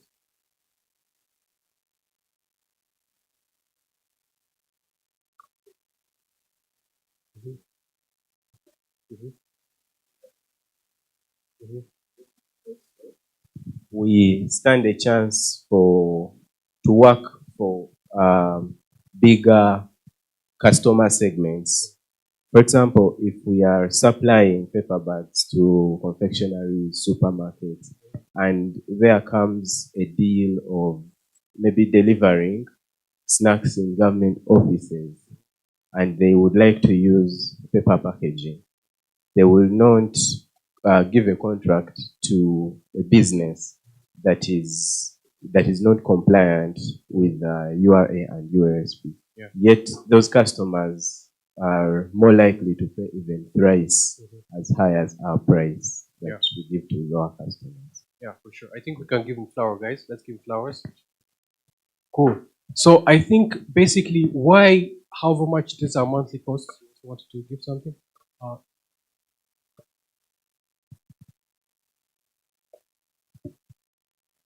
Compliance is a measure of transparency. So if you're compliant as a company, you can actually land big contracts. That's true. That's true. Yeah, so it's also a form of transparency. So I'll just give you 3 examples, yeah? Who has ever heard of the High Innovator program? The High Innovator. Can you tell us what it is? It's all about entrepreneur training. They give you skills. Okay, so that's just one segment. They have what you call the High Innovator Academy that majorly helps you improve your local knowledge of entrepreneurship, right? But then they usually give a follow-on investment for those who have shown credibility and who have shown, can I say, good impact in what they do, to ideally give them an investment of up to $20,000, right? But if you look at the some of the criteria for high innovator, the first thing they're going to tell you is you must have made a revenue of at least 10 million in 1 year, right? Now, if you've not been keeping your books of records, if you've not been actually filing for taxes, for example, or you don't have any proof that you've actually generated $20 million, 10 million Ugandan shillings, right? How then can they confirm that you as a business are actually credible to receive this investment, right? So that's a very practical example to show that it's not just about paying money on a monthly basis to the government, for example, or being compliant, but rather it's the opportunities that bring to you as time goes, right? Let's say, for example, you want to take a loan, yeah, but you don't have any bank transactions, you don't have cash flow. You don't, like when you open up your bank, the last transaction was 6 months ago, right? Can someone lending money trust you to actually increase this amount and give them back their interest, right? So whether it's lending or whether it's getting investments, right? Or whether getting any kind of support, you have to show credibility, yeah? And what sets you apart as a business is having such information documented and also approved by the right authorities to take it to the next league. But of course, you have to follow stages, right? Without coming up with the final formulation for your toothpaste, you can't go and seek UNBS certification, right? Without fully registering your business, you can't start paying taxes. Without having a constant stream flow of income, you can't start paying taxes because they'll just be taxing you what you're not making, right? So when you look at some of the steps we need, because I think this was among the questions that were asked, what steps do we follow to actually register our business? And of course, the slides have already been shared in the drive, but let's start with the URSP. URSP is the first step towards any endeavor of creating or starting your business, right? When you're formalizing it. So the first thing you're going to do is on their website, they have a name search. A name search just basically means the names of businesses which are registered in the country. So now what you're going to do is you're going to search the name, or you go to one of their facilities to now check if the name already exists, right? Then based on that, since they don't want any similarity, for example, if there's a company called Spark Agro, yeah, they won't allow you to have that name because it's quite similar to someone else, right? So you have to come with a unique name, then reserve that name. I think that reservation does not take much of money. I think 50,000 if it's maximum. 20, right? 30, yeah. So after you reserve that name, meaning even if you plan to start the business in, let's say, 1 year, at least you have that name reserved, right? Then from there, you start by filling in the registration form for the type of business you have. So is it sole proprietorship where you're the sole owner of the company? Is it partnership where people have come and partnered up to start their business? Or it's actually a company, right? Then from there, once you started applying for the right kind of business registration, you prepare the necessary documents that are needed. And usually you can get them from lawyers, right? So these are, for example, article of association, memorandum of association, partnership deeds, and any kind of memorandum of understandings you've had among your co-founders, for example. You have shareholders agreement and all that. Then from there, you have a payment of a registration fee. Then you submit your application and obtain a certificate registration, which ideally certifies that your business is fully registered under the names that you have given it. Okay? So if you go actually to the website, everything can be done online. You don't need to go to any offices. Everything is digital. Now for UNBS, it's more specific to those who have products that need to be standardized. So for example, the herbal toothpaste. Now here, what happens is that, first of all, you have to start by understanding the applicable standard for the product. What that means is, what standard do they measure? Do they measure the amount of acidity in your content? Do they measure the amount of, for example, how long it takes to expire? So by having this standardization, follow what kind of standardization rules do we need. Then from there, apply for a product certification.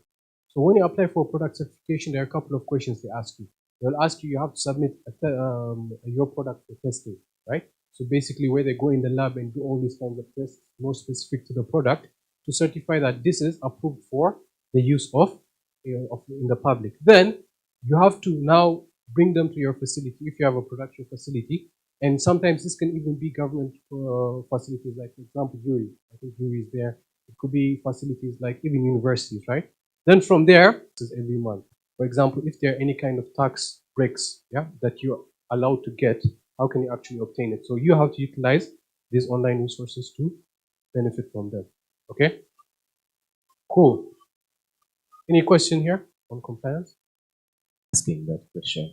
My second question, which is not the only question, is about URA.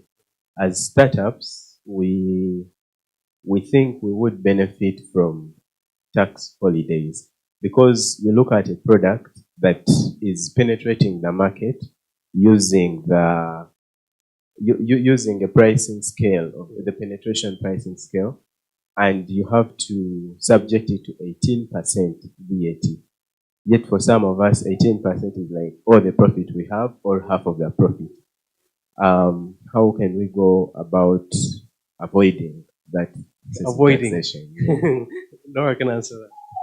Okay, maybe to answer shortly on the taxes. So VAT, none of you has to worry about VAT.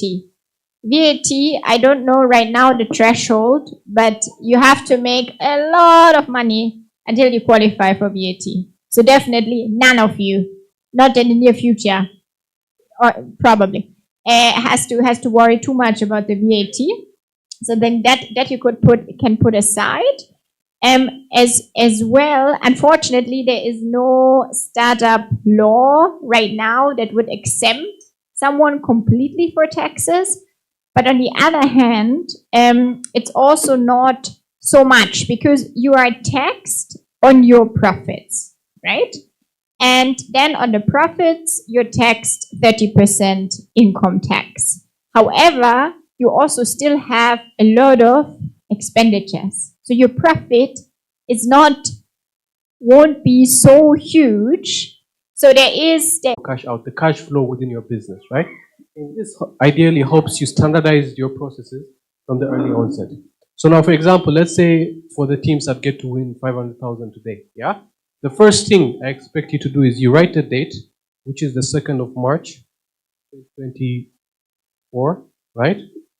Then from there, you add a description here. You can, of course, increase the description from example grant from UCoBS for this kind of thing, but you write a grant. And the unit cost is, of course, you're getting 500,000, right? 500,000. And here you can just say 1 unit. Is that a cash in or a cash out? Yeah? Do we all agree? So meaning it's cash coming into your business, right? Now how much becomes the balance? So let's say you had some money, but now let's say you're starting from scratch, yeah? So you'll have a balance of about 500,000, right? Now let's say tomorrow, I'll give an example of, let's say on Monday or Tuesday, you wake up and you're like, okay, for EcoFair, you decide to get a packaging material. How much is it per unit? Like the small one. 1 unit. Yeah. 8,000, a bundle, yeah?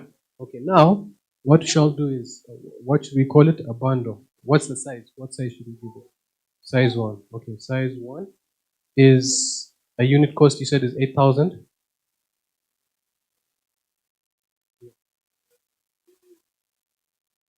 4,800. So that's the unit cost. And how many units do you plan to make? Just an example. Let's say we're making 10 units, right? So we make 10 units, and now, since this is the money we are taking out of our business, yeah, is it cash in or cash out? Cash out, right? Then we write here 48,000 cash out. No, remember we are doing 10 units. So you have to multiply 4,800 with 10, which gives you 48,000, right? And don't worry, since in the Excel it's already automated, right? Then from there, we have to now balance it. So what you balance is you either subtract if it's a cash out, or you add if it's a cash in, right? So what happens is 500,000 minus 48,000 is what? 452,000, right? So you get 452,000, right? So let's say you go out the next day, which is on the 6th, to sell. Okay? Description is selling S1. And here, how much do you sell them for? 8,000? Okay, 8,000. And let's say that day, since it was in order, it was 10. Then, since it was in order, we get to sell all of it, and now we have a cash in of 80,000, right? Meaning we shall have cash in as 80,000. Then here you come back and you add 80,000, which gives you 532. We all agree? If we all agree, clap once. Okay. Then everything that you take out. Now, for example, let's say you took a border to go and sell it, right? You write it there. So that at the end of the week, when you're talking to your mentor, and he tells you to pull up the accounting sheet, yeah? If what you have here does not translate to what you have in your mobile money or bank account, there's something wrong, right? And this is how we start by establishing systems, okay? Any question? Any question here? Okay. Then the final thing we're going to do now is risk mitigation, yeah? So briefly, in the next 5 minutes, we're going to brainstorm with our coaches what potential risks we see, yeah, in our business. what potential risks we see. So you identify those risks. Yeah. Then we briefly brainstorm on what kind of mitigation strategy we shall incorporate in our business. Okay.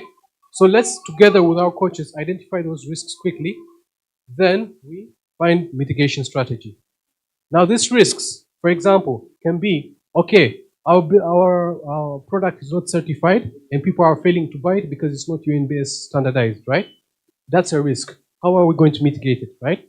If we got a funding, but let's say we're not compliant, we can't receive the funding from, let's say, an investor, right? Or let's say there comes a government regulation that says you can't use this product. That's a risk. How do you mitigate?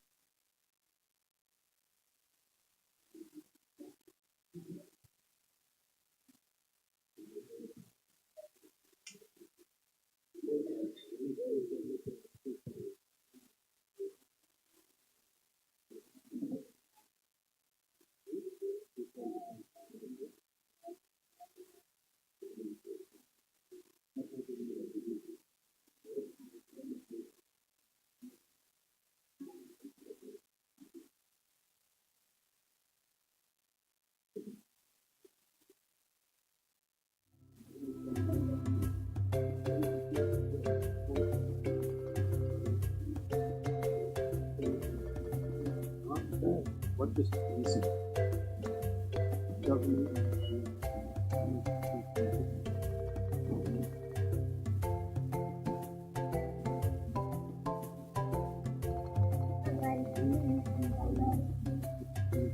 We see that.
make sure that all the risks that we've written here, we keep on. Every time we see a risk, for example, you see exploring some of the and they put a tax regulation. Now you're more expensive than what risk mitigation strategy do you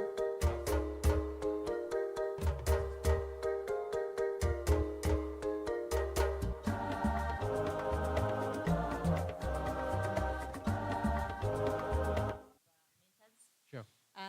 These guys have a risk of people stealing their idea.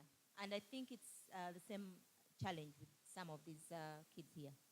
Sorry to call you that.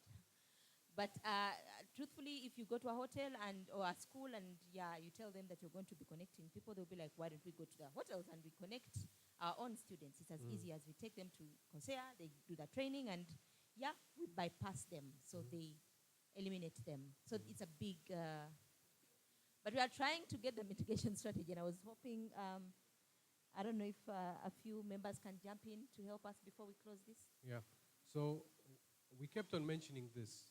We kept on mentioning one word over and over again on the past week, which is unique value proposition, right? What unique value proposition means is, what is it that you can do that other people can't do? Because ultimately, guys, let's focus here, yeah, everyone. Ultimately, how we get to mitigate such a thing is to understand what can we offer that other people can't offer. So for example, my friends here, right? The reason why their smart cocoa brewder might be hard to replicate is the kind of technical knowledge they have, the kind of experience they brought up over the months, yeah? Ideally sets them in the right position too, but when they were beginning, maybe they were also confused because maybe they said, what if someone takes our idea? Same thing with the herbal toothpaste, for example, and even any other service idea, right? But what we say is always ask ourselves, why are we rightly positioned to do this business? What will set us apart as a company? Is it that maybe one of them is well networked in Mbarara and they know all of the hotels? Because instead of going and calling people, if you already know someone, it's easy to network, right? Maybe one of them has a good training skills, yeah? So what is it that as a team they have that sets them apart and makes their idea not easy to replicate? Is it the networks they have? Is it a specific strategy they've laid? Is it maybe anything that has a competitive advantage for them? I can note that Frank's ideas and Aaron, there's a lot of coding. Clearly, it's not very easy to replicate it. Just like the herbal guys, there is that component, that secret, the secret ingredient in there. What is your unique proposition? So I think this is maybe something we can discuss later. Yeah. Okay, thank you. So from here, we shall finalize our pitches, and I'm sure most of us have already worked on this, but I just wanted to give you an intro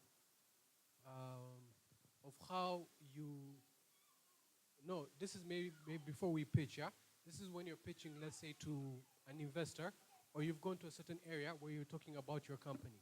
So, your first thing is when someone asks you, who are you? Yeah? And you're presenting yourself. Don't say I'm this and this, I'm doing a course, I'm in my third year now. That's not how an entrepreneur presents themselves. Guys, look at yourselves as CEOs. Don't mention I'm pursuing this course. No. As an entrepreneur, you have to introduce yourself as an entrepreneur. So you have to start with, hi, my name is Abaho Adam from Spark Herbal Toothpaste. What do you do? For whom do you do it, and why? So that's your core value proposition. So based on the example we saw yesterday for the lady making coffee, her name is, hi, my name is Alice from Gulu University, for example. Yeah? At Alice's Coffee, we provide you with a rich coffee blend and guarantee you availability whenever you want. Okay? So ideally, your unique value proposition has to be already integrated in what you are doing. Because then, someone might not have time to listen to your 5-minute pitch, right? How are you going to pick their interest? So by introducing what you do, for whom you do it, and that aspect of your unique value proposition, right? Is it that you provide high quality toothpaste at an affordable price? Yeah? Is it that you provide an automated brooder for poultry farmers? Yeah? So we have to know that. We even look at Mark, for example. Mark works at Social Crack. They provide SMEs with affordable social media marketing to boost their businesses, right? So here, for example, to give you an example, these guys were doing social media marketing. Anyone can do social media marketing. But what set them apart was this guy called Mark had a connection with a lot of small businesses around Nasser Road. So he told them, guys, us we can provide this kind of social media marketing strategy that will help you get more customers, yeah? And because he had that network, it was easy for it. It was not because he knew how to code or anything. He had social capital, yeah? So let's always ask ourselves, what is it that I have, or what is it that I should start doing? Now maybe they will understand, okay, I need to start making networks with those hotels. I need to start knowing people, right? I need to start knowing the influential people. Is it the hiring managers? Is it the hotel owners, right? So from there, we understand what sets us apart. Now we go to our pitch deck. So ideally, we said that we will only have 5 minutes to pitch today, right? And in those 5 minutes, you're going to have to convince or confuse, I don't know which one, yeah? The judges, yeah? On which one is the right idea that we shall be financially investing in, right? What that means is within those 5 minutes, you have to clearly talk about what problem you're solving, what solution you're providing in a unique way, how are you different from your competitors, what have you done so far, what's your traction, how are you making money, what's your profit margin, what's your projected revenue, right? Why, who is your team, and why are you the right people to solve that problem? Then, next steps. If we give you this money, how will you use it?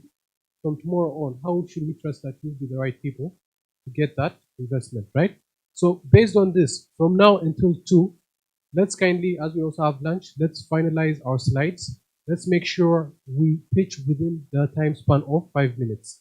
I repeat, 5 minutes. So if you go beyond, we will force you to cut you there, right? Cool? Is there any question?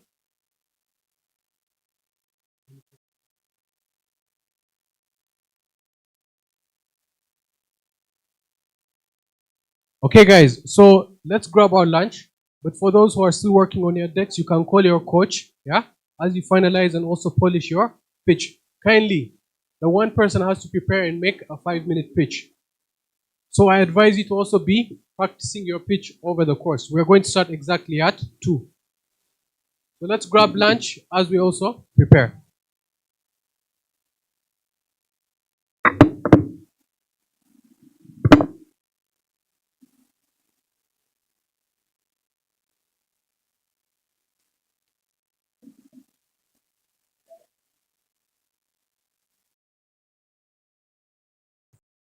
I can see we are all busy on our projects, but lend me a little attention so that we start this closing session. Noah,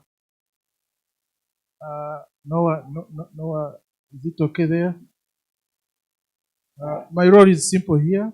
It is to introduce ourselves to the judges, and then we proceed with the activities.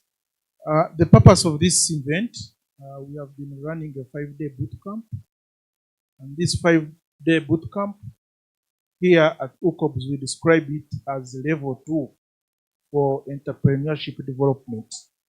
The intention of this bootcamp is to see that innovations that have been on the shelves are commercialized. So in the 5-day intensive bootcamp, we have been skilled and we are preparing ourselves, prepared with the mentors so that we start the next 3-month journey of ensuring that we close sales and formalize our business establishments. So in brief, that's how I would describe this event. So we are going to be having a pitching session, and I'm happy to report that we have been training 7-8 teams, but it seems one dropped off.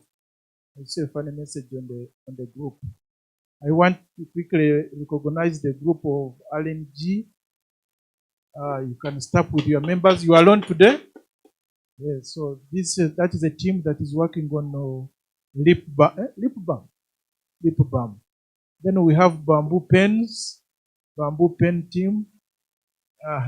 So those ones are working on a bamboo pen, and they have closed some orders, and we hope that they are ready to start making their sales.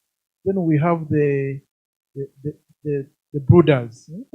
The brooders. That is cuckoo.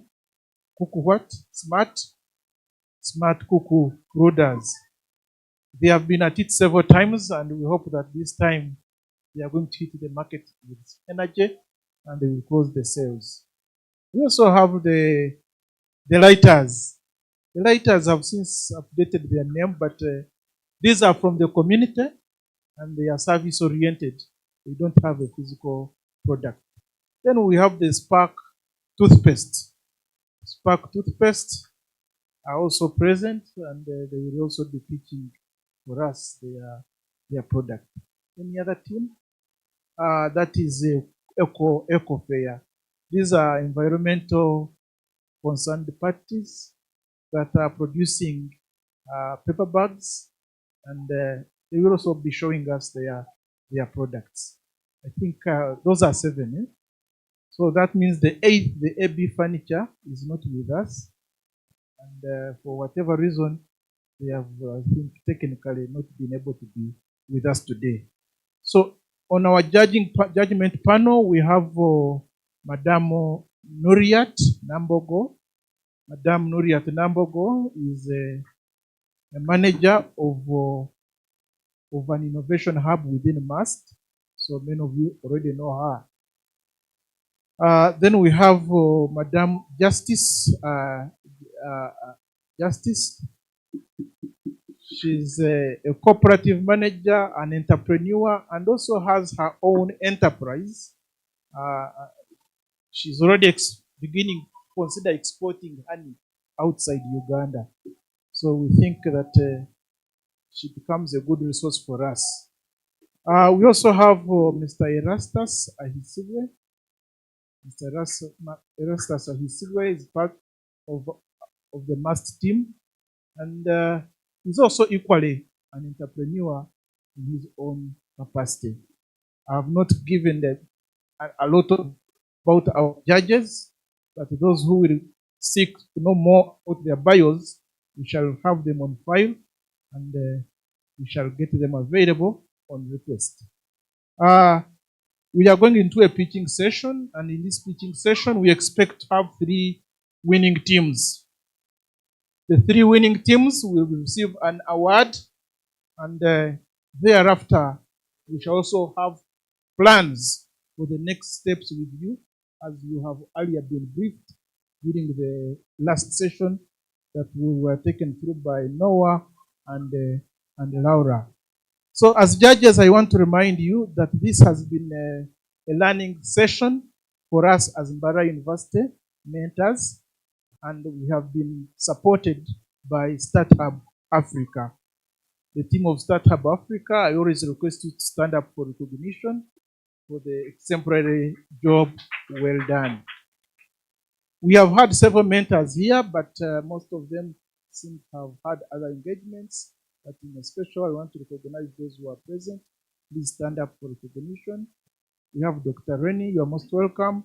We have Dr. Sarah, once again, most welcome. Dr. Imelda Kemez, our senior. Thank you for dedicating all your time to this bootcamp. And others have left, I think. We also have the media team. And this event is being televised. It is being streamed live by Creative Campus.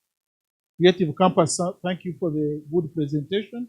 We think we can go a long way together, and please maintain the collaboration. I now hand over to Ronnie. Thank you so much, Dr. Manasseh. I know very well that because of the really amazing work that you're doing, we are all able to be here. So thank you so much. I would also love to recognize the presence of some of us might not know, but as Startup Africa, we have campus directors in different universities, and we have one for MAST. And I'm very sure some of you might not be able to recognize who that person is.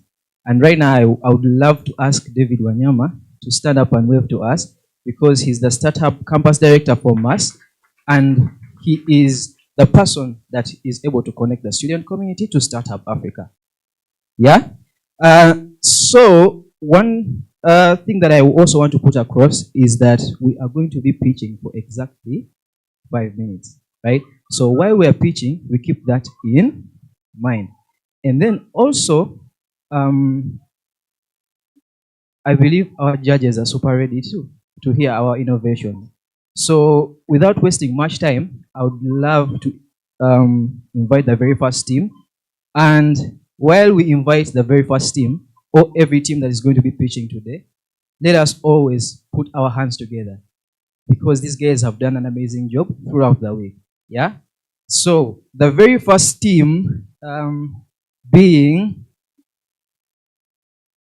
Ali G. So Ali G is going to be ready to show us what the team has been working on throughout the week.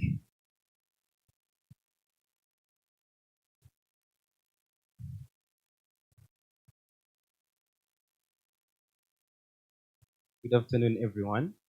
I'm Malay Andrew from Ali G Lip Balm Organic, as you can see. Okay, so the problem we are solving today is that the unaccountably ungifted, they have bad lips, cracked. If you look at them, you would think, I don't know. And also expensive lip balms on the market. Some of you maybe haven't encountered, but if you do go around, you would actually find that there are lip balms of 12,000, 15,000. Well, we are solving that. How? This is the solution. We are producing a lip balm that is purely organic with wound healing properties. Not to be wide on the slides, but I'll explain to you that this lip balm has antimicrobial properties that in which if they kill, not even if, they kill the bacteria in the cracks of the wounds and then healing them. So the healing properties I'm talking about are in the formulation, which is the moisturizing property that moisturizes the lips, hence removing the cracks and then making your lips look better. I, for one, as you can see, I do not have cracks. I use it. I had. If you saw me before, you would stand me witness. So our unique value proposition at the wound healing event, I've told you about the affordable price and high quality natural ingredients.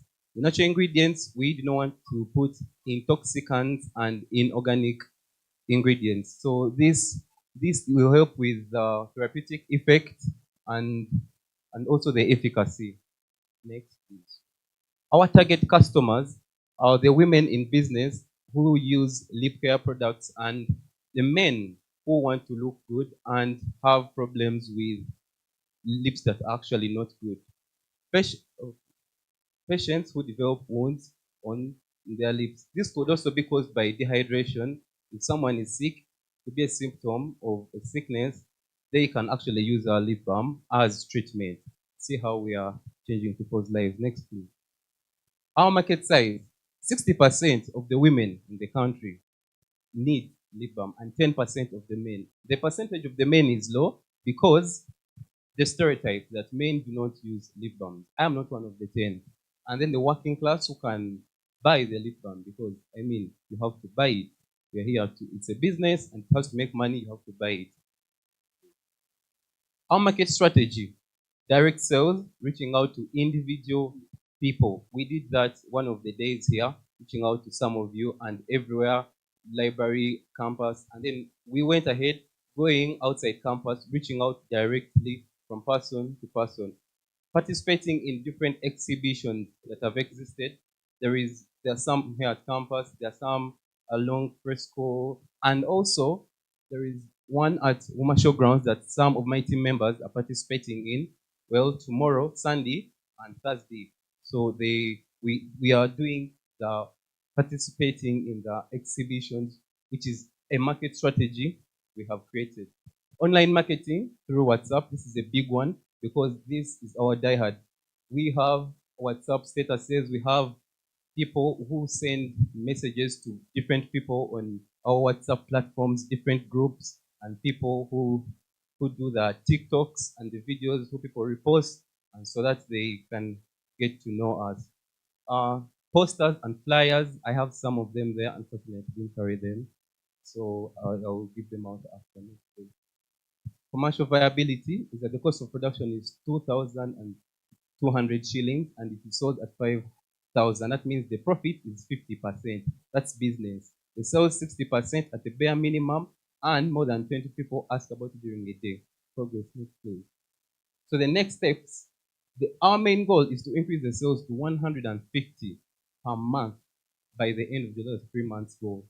And then increasing the team members, because right now we are few, because we cannot pay everyone if we are very many. Changing the packaging, we have done that at least. And also certifying with the UNBS. Our status quo where we are right now, it's being sold to 200 people in supermarkets and golf courses. Next, please.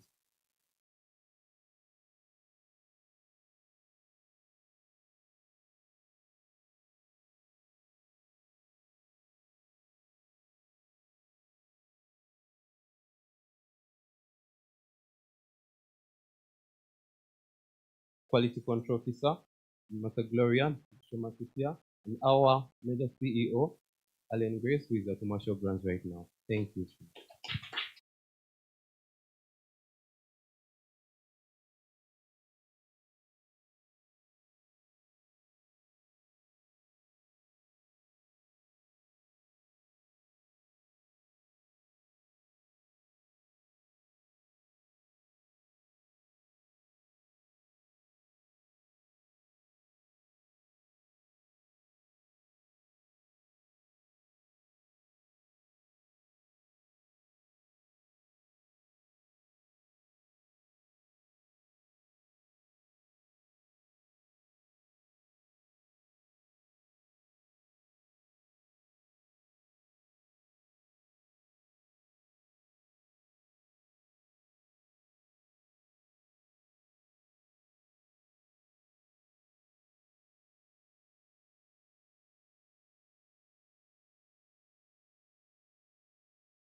Appealing, especially for such a product. It's not appealing. I would like something that I can, that looks like like a lip balm, either a lip balm or something that is not. But the other bottle looks more like maybe for medicine or something. So it's cosmetic. So the packaging should change. So the ingredients, and then also how you are marketing it, you're targeting, according to your presentation, you're targeting the elite mostly. So yes, you will have to get UNBS, but you need also more guidance on how you're going to package. As you're getting the UNBS Q mark, but you need more guidance on what kind of information you should put on your sticker. That comes also with the UNBS when they are giving you certification, but it's really a very good product. We have seen many lip balms come on market, but they vanish, especially the locally made lip balms. So you need to be intentional on your product and make sure that, yes, you may not target the high numbers, but first capture the market, like people to, even if you have a few customers for the start who will appreciate your product, and also take the feedback seriously. So you could reduce on the price, but make sure that you get as much feedback from people, the users, as possible. But as you get the feedback, also try to improve on what you're doing based on the feedback. I don't know whether you had done that already. I intend to answer you. Mm. Can I? Okay, thank you. So you have 3 concerns that I wish to answer.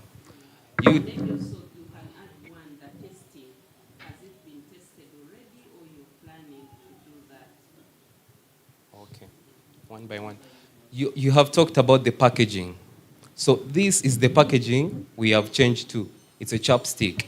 If I'm allowed to give you one so that you can see how it is, someone can use it. It's actually what you've said, that you just use it and, can I show you, or I feel like I'm demonstrating in the air? They are at commercial grounds doing things. So the bottles, that's what we changed from. So this is what we have changed to. It has easier application, as you can see, that was your concern. Another thing was, the second point, please, was the... That's why you needed that to remember. Testing, and then the packages, you've sorted it out, but also most of what the ingredients, people need to know. Oh, okay. What ingredients. You may not put how much of the mixture, but I think people have to know Yes. what you're making this out. So with the package that we give you, it has the ingredients, the precaution, the manufacturers, and the ingredients. The glycerin, the coconut flavor, the beeswax, it's all on the package. So when the customer buys from us, they know what's inside, and in case they're allergic to it, they go ahead and not to buy. So I hope I've answered your concern of the ingredients. Thank you, REG. First of all, I would like to appreciate your marketing strategy. But like she mentioned, you actually looked at the elite class. But my other point is, with these locally made products, I personally am interested in the expiry of that very product. I don't know whether they have it somewhere, but I imagine somebody has bought this lip balm and probably is going to last for a year. How am I sure that this product is going to be will still be relevant to my lips without causing any damage to the lips? Thank you so much. Yes, sir, thank you. You have two concerns. One of them is you're concerned that we are only catering about the elites. I'm afraid not. So this might be for the elites, and it is 5,000. Some people actually want it, and they don't want to use the other one. The one, please, could you go up? So the one in the bottle, that's the one for, I would say, not so much, okay, not, income that is not so good. This is the one they can, so it goes for 2K. So you can see that we are catering for both classes of people. Yeah. Oh, you talked about the expiry date. So we have tested, and we know when we're doing our test in the lab, the conditions for this product not to be viable and to know that it's no longer in use. There's one we call coalescence, and there's one we call skimming, where the product separates and where it coalesces. So we have tested it, and we have proved that it can take to 1 to 1.5 years.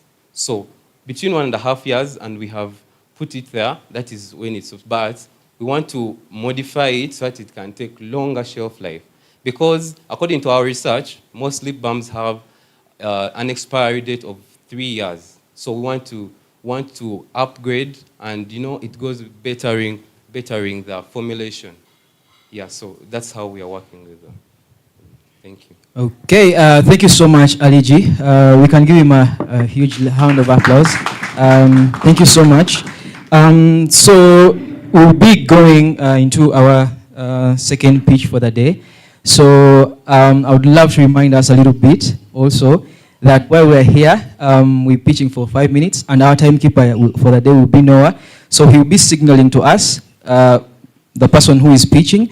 And also, just immediately after that, we shall have some feedback from our judges, and that will be exactly under 3 minutes. Cool? Cool?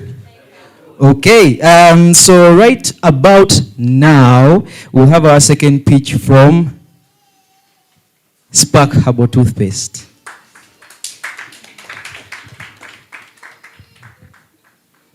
Have you ever thought of hitting Have you ever thought about hitting 2 birds with 1 stone? Here is the option. Spark Herbal Toothpaste has come to you. Ladies and gentlemen, join me as we revolutionize into the world of a natural smile at an affordable price. Good afternoon, ladies and gentlemen. My name is Chigoy Alan Joseph, and I'm from Spark Formulations. Spark Formulation is a company that makes a product, Spark Herbal Toothpaste, which is affordable, and it's a natural relief for tooth pain, and it gives you a fresh breath. With our product, you can say goodbye to toothache. The problem we are solving with our product, we are solving tooth pain, bad breath, and the expensive alternatives where I would have wasted your money going for them. Solutions that we are planning to give, we are planning to incorporate the clove, which is a pain relief in our product. We are planning to incorporate guava as an antibacterial agent, and we are planning to put it at an affordable price. So you are hitting two birds with one stone. You can get a pain relief, and you can get a fresh breath. Yes. So our competitors on market already, we have ABC Dent, which offers a toothpaste at a lower price with an additional toothbrush. How are we aiming to? Okay, the second competitor is Colgate, which is already on market, which sorts the problem of bad breath, and it's most preferred by people, but it has no pain relief properties. The next one is Sensodyne, which is recommended by many dentists in case you have tooth pain, but it's expensive. So here we came up with an idea of formulating a product which you can use to counteract pain relief at a lower price, and it can give you a fresh breath, and it's affordable. Next slide. Our business model that we are hoping to use is to focus on direct sales to our customers, and we plan to get recommendations from dentists and pharmacists by telling them about our product. Our production cost is estimated to be at 1,500, and we are expecting to sell at 2,500. Our projected annual revenue, assuming we are a company of 6 members, assuming all of us can sell 300 units a month, like for a year, we are expecting to make 60 million Ugandan shillings if we are to go that way. Next slide, please. Our growth strategy for our company, we are aiming at manufacturing a quality toothpaste. We are aiming at focusing our early adopters, in this case, which are university students. And those university students who use our quality product, we look at them giving us referrals. We aim at partnering with dentists and pharmacists who will also recommend their clients. And we aim at partnership productions, for example, with Pharmobile Track in Chiwumuro. Next slide. Our traction, where we are so far, we've developed a stable formula. We have conducted a thorough customer survey, and we got 45 participants and have got 29 pending orders. We have obtained a stable source of raw materials. Next slide. Our next steps is to manufacture a toothpaste. Then our team is Salita Dance with the chairman, as you can see it there. The next steps is we want to manufacture our toothpaste, to get it satisfied, fulfill the pending orders, and increase the production with the university equipment. Next slide. So thank you for listening, ladies and gentlemen. This is our contact in case you want more information about our product. As you can see, he's happy after using our product. In the beginning, he was in a mess.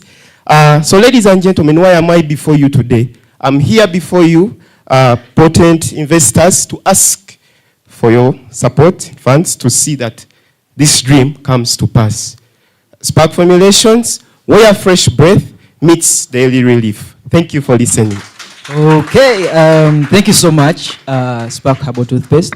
I'm really happy that you're looking forward to making more people smile confidently. So at this juncture, I would love to give a chance to our judges to share some feedback under 3 minutes. Thank you so much. Spark Herbal. Politicians, when they are presenting their manifesto, will begin presenting a certain politician. Bob Wine will talk about Museveni before he talks about his qualities. So when you present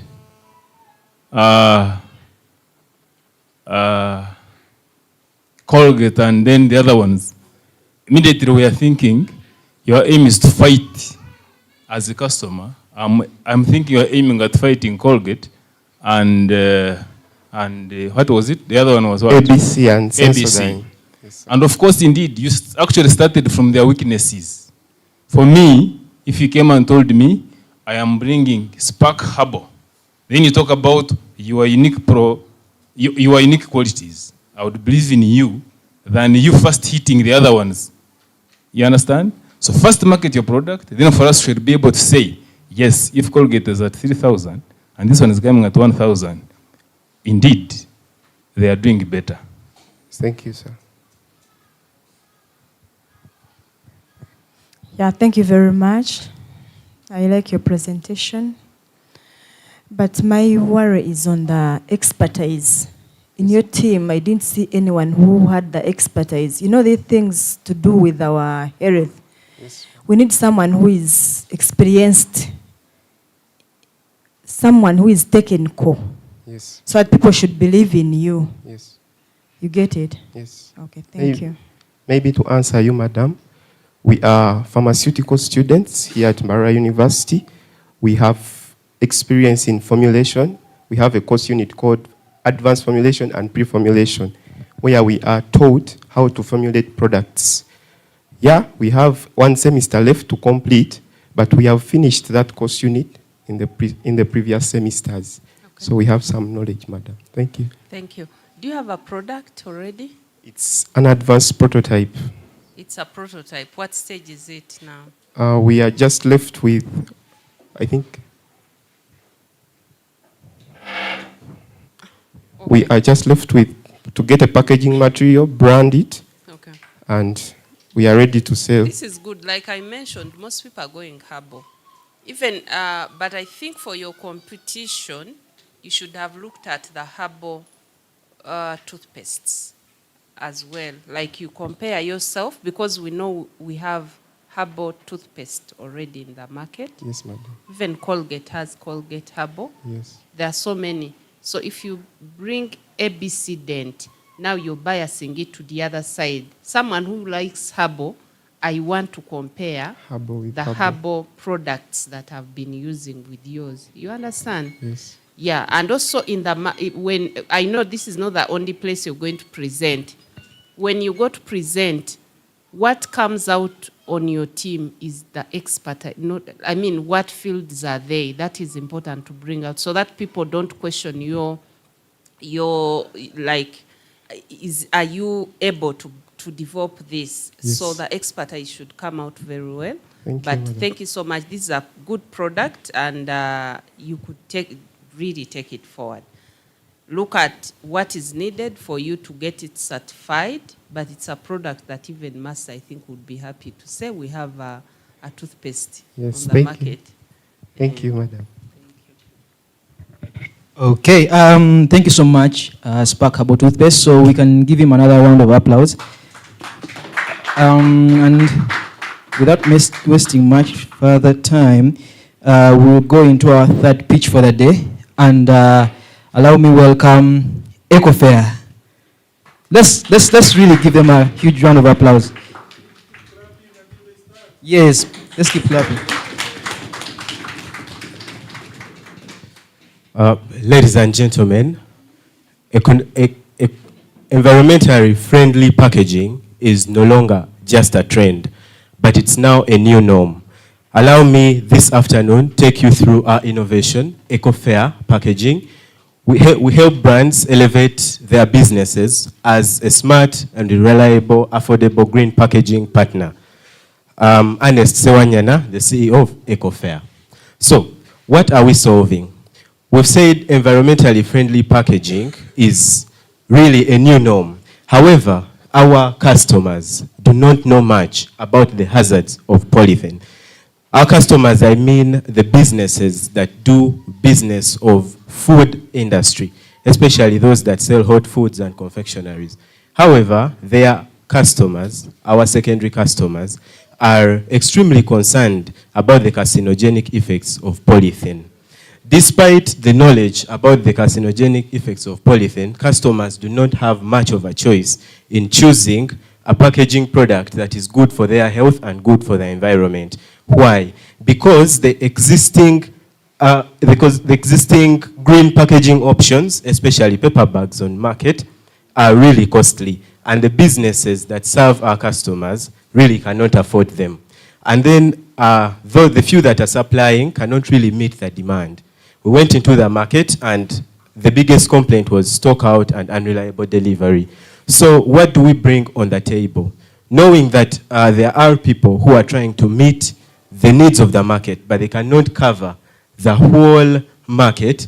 We come in with our ingredients of timely delivery, which we shall ensure by keeping in constant touch with our customers, following up, not waiting for their calls to make orders. We also have a very high quality paper that over the last 5 days, I have not found in this city. We have a lower grade of paper that really sloughs off a lot, and even if you put your food inside, you may find pieces of paper dust on it. This is our paper, really exquisite, and it's only being used by EcoFair and another company that I'll show you in Kenya called Mafuko. Then we have customization, which gives our customers a personalized experience. This is especially going to help people with SMEs. Our people who are running businesses of chips and all those things, because they need to reach a wider network of customers. So our competitors, we have really studied, and we beat the plastic companies by being environmentally friendly and good for health. However, those that already make paper bags do not reach the whole market network, because Crane Paper Bags is based in Kampala, cannot reach the whole country. Mafuko is imported from Kenya, and thus extremely expensive for our local people.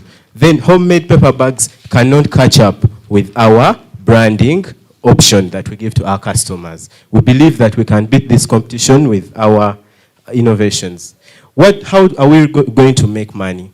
We have made our paper bag really cheap, and I give you an example of just size 1 that we came with here today, that we are selling at 80 shillings and making 40% profit. We are sure that in a year we can sell, we can make over 7.6 million if we sell 8,000 bags per month, which I think is very realistic. We've gone to the market. We are going to reach our market, especially those customers that have internet. We have opened our Twitter account, and please follow us today at EcoFair Parks on X. We've also created a WhatsApp channel that I'll share with you. We are going to get in touch also with Abahumuza project, who run the Save Ivarizi project at the end of every July, to try and entice more customers to get into paper packaging. We reached out to more customers door to door, as you can see over there. So what have we done so far? Over the last 5 years, since 2019, we've made over 3 million shillings, and we have a very big customer in Masaka, Coffee House and Lounge. Those who visit Masaka, please visit them. They use our packaging. We believe that we have a very high potential for growth because of the market potential that we found in Mbarara. Thank you so much. Let's proceed. The team is really made up of 6 entrepreneurs that are focused on developing this company and reaching greater heights, and we have 4 of them in attendance of this event. What are we looking at? We are looking at a more sustainable source of raw material, like making our own paper from banana fibers, a technology that is already being used in Bushenyi by our local women. And then we are going to formalize our business and try to get to hit the ground and get running. Thank you so much, ladies and gentlemen. Like I told you, we're here to save generations. Thank you so much. Okay, thank you so much, EcoFair, and I would love to give our judges a chance to share some feedback as you also... Okay, thank you so much, Team EcoFair. Are you making this yourselves? Yes, thank you so much for the question. Do I answer right now? No, you cannot. And then, what materials are you making it from?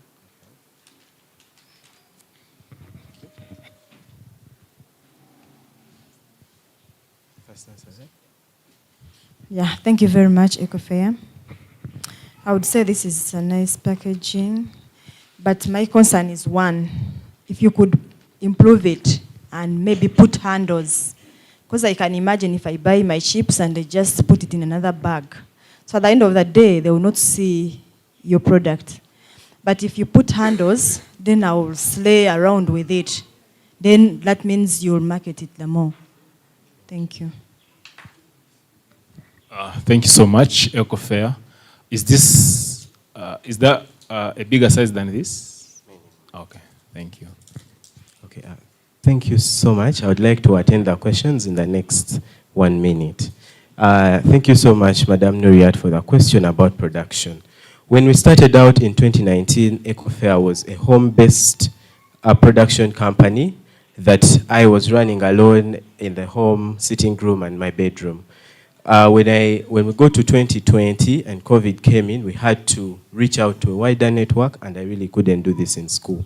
So we teamed up with a team of environmental science students from Chambogo, led by Arihom Ronald Leonard, our finance director, and they are working with a big project at NASA Road with whom we are co-renting at the moment, and we employ them to make these paper bags for us. But because of lack of a wider market, we really do not pay them a monthly salary, but whenever we get a gig, we pay people to make these bags. The other thing was about the paper. This is paper from wood pulp, and this particular one is a rare level of quality that we wish that in future we can make on our own from more environmentally friendly solutions like refining of fiber. But at the moment, we are buying it and then making it better with this. About the sizes and the handles, we have sizes. This is just size 1. We have up to size 12. And the millions of money that we've been getting from Plot 99 in Masaka, they buy 1,000 of paper bags that can carry up to four silver plates, having each at least 700 grams of food with a handle. Really beautiful stuff. Thank you so much. Just one follow-up question. So, what's your uniqueness? Because we've seen so many of these papers whereby, remember when you put oil, something oily, like chips, you know what can happen to this paper. So, when I heard eco-fair, I thought you're maybe turning something that is destroying the environment into making the paper. So how unique are you in terms of, what value have you added to? There's so many papers that we have seen on the market. What's your uniqueness? Thank you so much. Like we showed in our next steps, we look forward to having a more sustainable source of raw materials, out of which we can even make grease-free paper. But at the moment, even though we are not adding value to waste in the environment, we are trying to eliminate by replacing plastic packaging in small businesses that cannot afford paper by offering it at a cheaper price to them, and such that they can do away with the plastic packaging. So among the 5 areas of environmental conservation, we are actually doing replacement. But we are looking at recycling and reusing even of this paper in future. Okay, but you need to do more research about like what more can you do in terms of adding value to the packaging that does not destroy the environment. This is good, I'm not saying it's bad. It's good, it's a good business, but you need to come up to think about how you can come up with something that is better than what we are seeing on the market right now. Thank you. Thank you so much to the judges and the audience. Okay, let's give them another round of applause. Okay, so at this juncture, allow me welcome Hospitality Skills Pro to tell us what they are working on, the interesting stuff they've been working on. Please, let's, yeah, so. Thank you very much. Hospitality Skills Pro has been in the field for the past 2 weeks. We've just started 2 weeks. We've realized hotels and other hospitality places are finding it hard to retain skilled labor workers, and this is affecting their services. We've also realized youth are finding it hard to get jobs after school. They go to the field, to their homes or where, because they are not. They only have the knowledge, but not the practical part of it. I'm Kezia from the hospitality group. Our problem, the hotels are facing unpredictable workers. They train them, then after when they get greener pasture, they go. Unemployment to the youth, most of the youth lack jobs. Why? because after training in school, they will go. But us as the hospitality group, we'll be connecting them to the then unskilled workers in the hotels. That is the main reason why we have this. Solutions, we are going to be giving the short trainings to the students in a way that will be connect. We have a plan of going to schools. We talk to the school leaders to give us the list of schools, of students who have finished the previous years. We connect them to the hotels in a way of getting jobs, in a way of getting the skills. Immediate employment. After training the youth, they are sure of the employment. Why? We are connecting them to the hotels. We are the link to the students and then the hotels. We still have to go to the hotels to train the workers, because just like you've seen, the hotels give a problem of they train their workers, then within a minute, when a better opportunity comes up, they'll have to leave for a greener pasture. Our competitors are the catering schools, and then the institutions which offer the same courses we are going to give them. We plan to get any student we connect to the hotel. There will be a commission that they will be giving us, and any hotel will give a student, it is also going to give us a commission. And then they are going to be paying the tuition, the fees, and everything. We'll be doing the door-to-door method in a way of marketing, and then social media, the posters. We've reached out to over 10 hotels, but 5 of them, including Oxford, including Nicole's Bar, and Vision Empire, they have agreed to partner with us. That like the Nicole's, they were like every weekend they'll be asking us to give them workers, which we are still talking about with them. Then the students, we've gone to schools. Some of the schools are not, students are not there, but then the ones we've talked to are even more than 50, but the ones that are willing to join us are 50. This is my team: Angela, Perfect, Kezia, and then Faizo. That is our group. Actually, everyone is asking us about how should they trust us. We are going to first register our company, then we take over the market, like we elevate the standards of the hotels, and then skill the youth with knowledge, equip the youth with skills. The next step, okay, that is it. Thank you very much. Okay, thank you so much. Thank you so much. Let's give them a... Okay, so at this point, we'll have some 3 minutes for question and answer. So our judges will share feedback, some questions, and...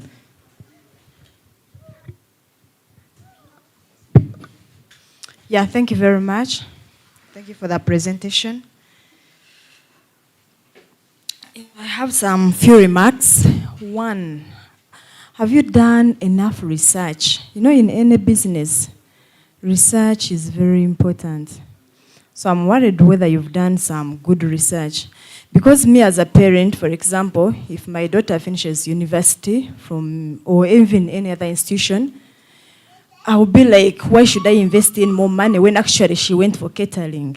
Instead of going to hotels to look for jobs, then should she first come back to you? So that one, you have to look into it. Then another thing, that name, there's a way, to me, as a marketeer, as if it's not appealing. Hospitality Skills Pro Uganda, something like that.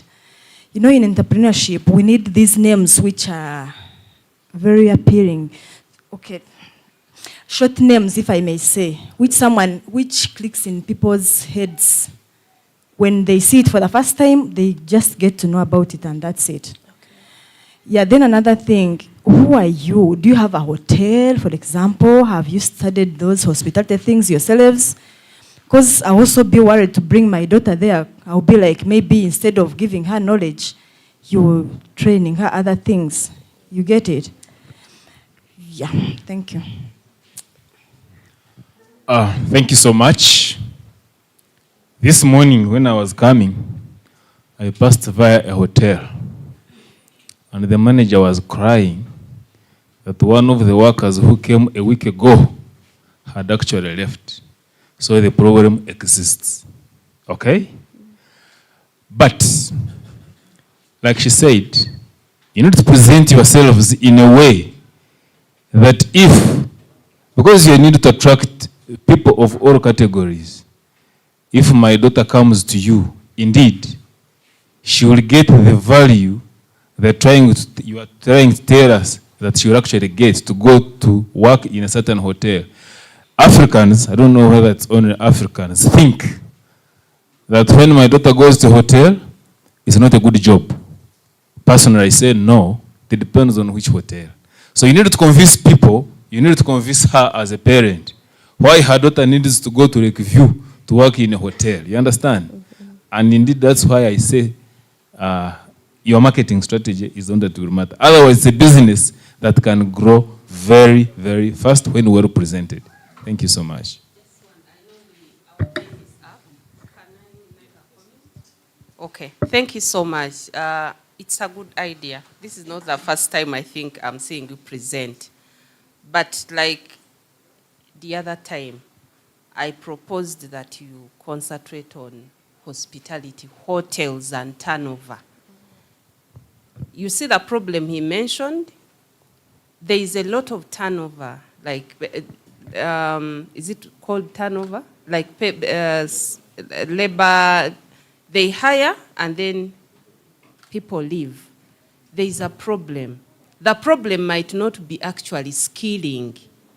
The problem might be even with the hotel management themselves. How are they handling the staff that they are hiring?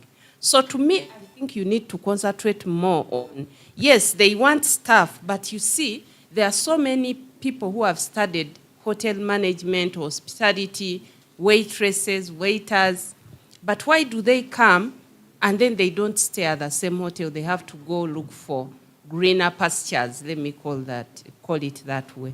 So you need to put together a package that can skill those that they already have. To me, that's what I think.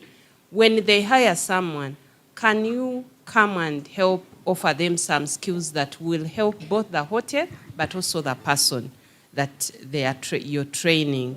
But yes, you can also look at getting for them people, working in contact with the institutions that train them. But if you say we are going to train them, are you going to give them any certification? So if you're going into training, so those are things that you need to look into. But I think first specialize in one area. And then I wanted to ask, do you have someone who has studied maybe human resource on that team? Yeah, management? we do. Yeah, and you can do it. Okay. You can do it. Don't go so broad. Just try to be in one area first, and then get the skills, then you can scale up to other areas of specialization. May I answer her questions, two of them? Okay, thank you. I hope you noted down the feedback. Thank you so much. So let's give her another round of applause, please. So at this juncture, let me invite Smart Cuckoo Brother.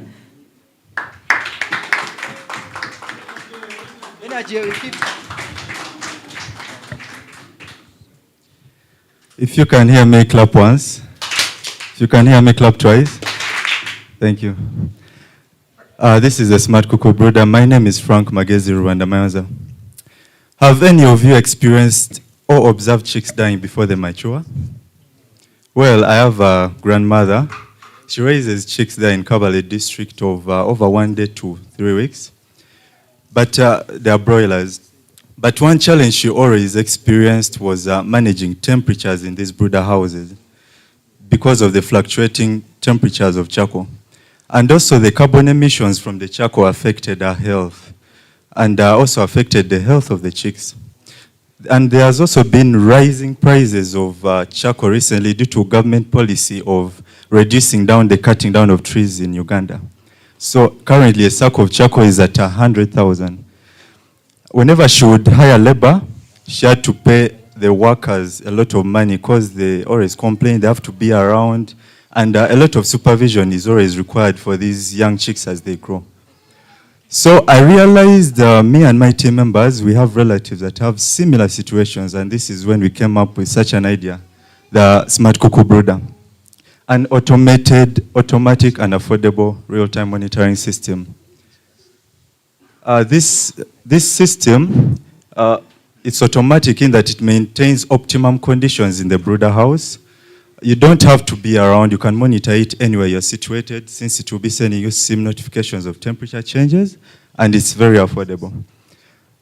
We checked on our competitors, and we beat our competitors at very many stuff. Automatic, it's user-friendly, remote monitored, and also it's eco-friendly.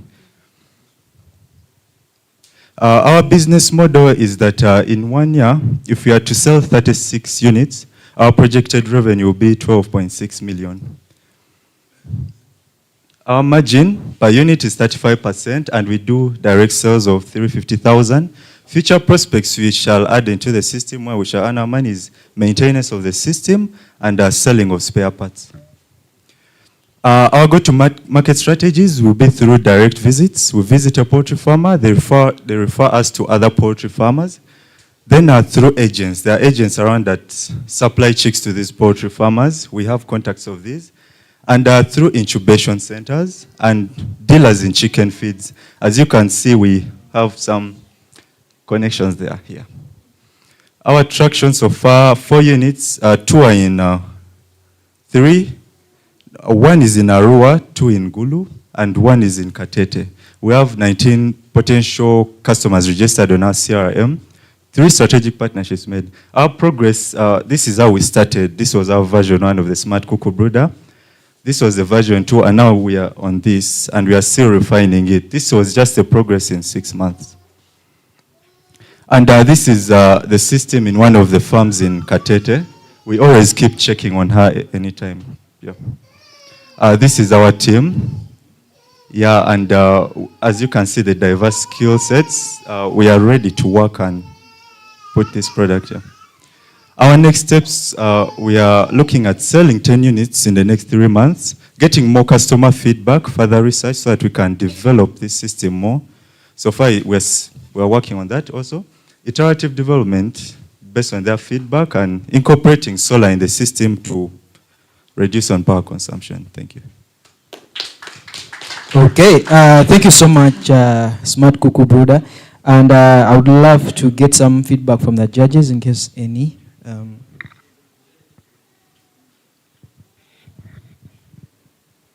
Thank you so much.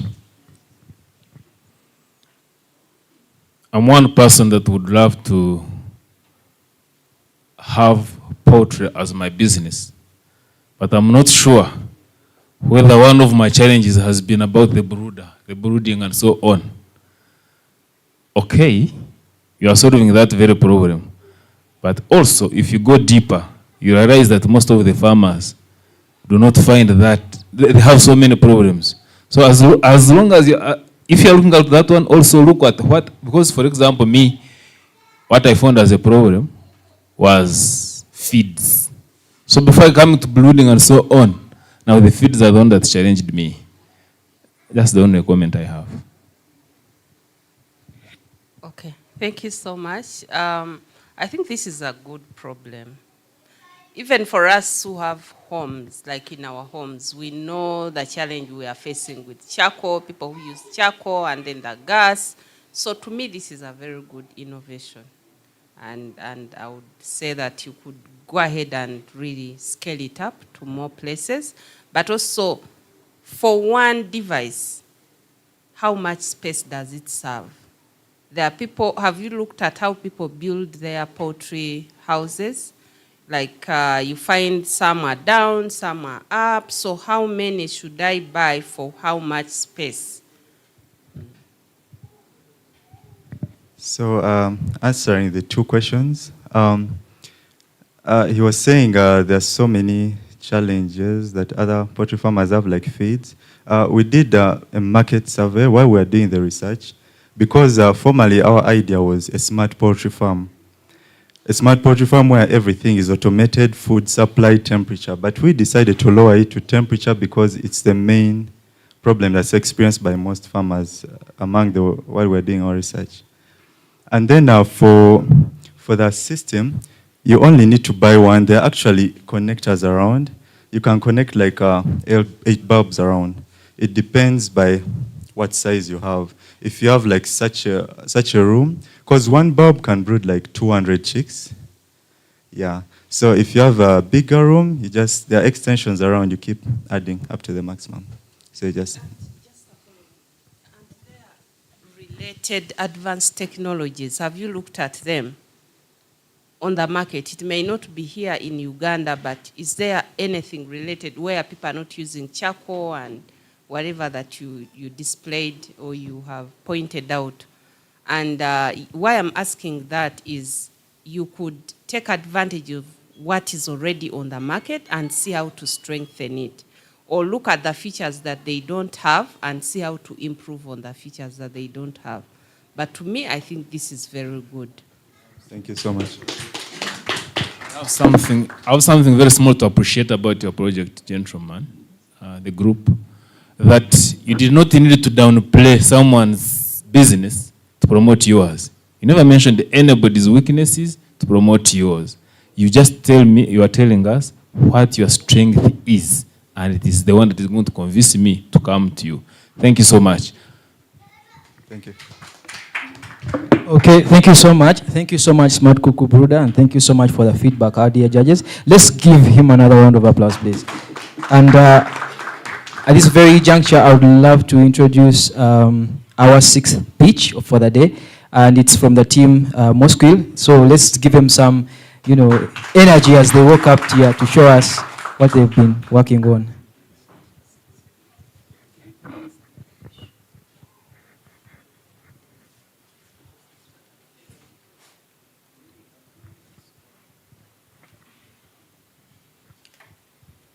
Good afternoon, ladies and gentlemen. My name is Peter Mwebesa from Team Mosquil, the CEO Team Mosquil, the only team that is working on a globally yearned for solution. You realize that 90% of the population in the whole world is at a risk of getting malaria. Ask yourself, are you in the 90%? Our mother country, Uganda, faces a problem, loses 16,000 lives each year just because of malaria. And to make matters worse, the most affected part of the population are children below 5 years. Where is our tomorrow in Uganda?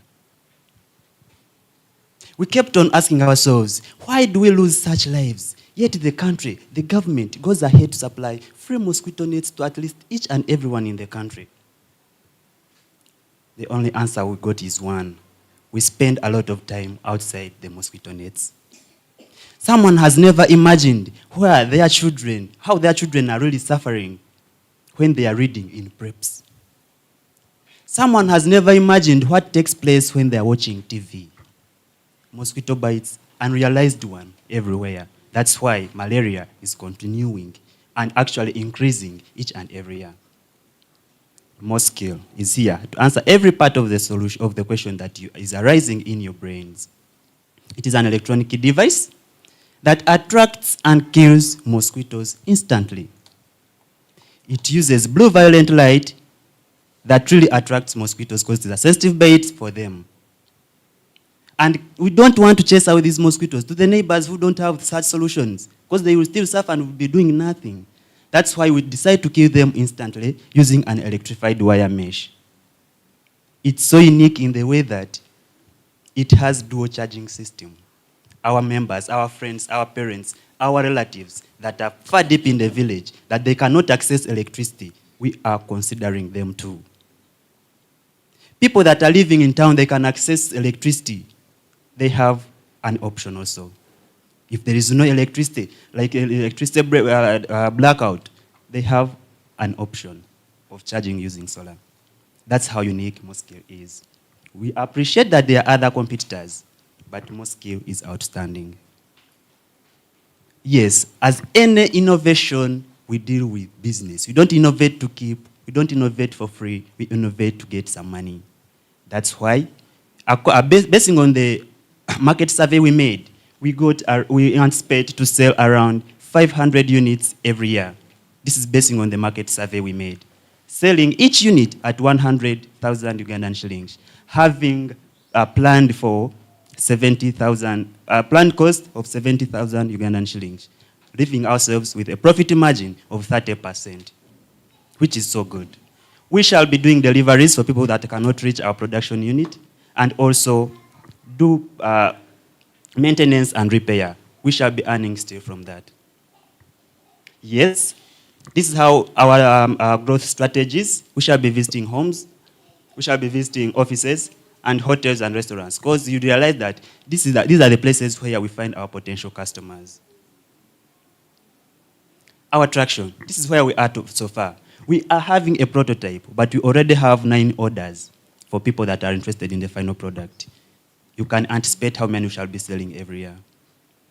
This is our team that is really multidisciplinary, that is striving hard to come up with this solution. Let's go ahead.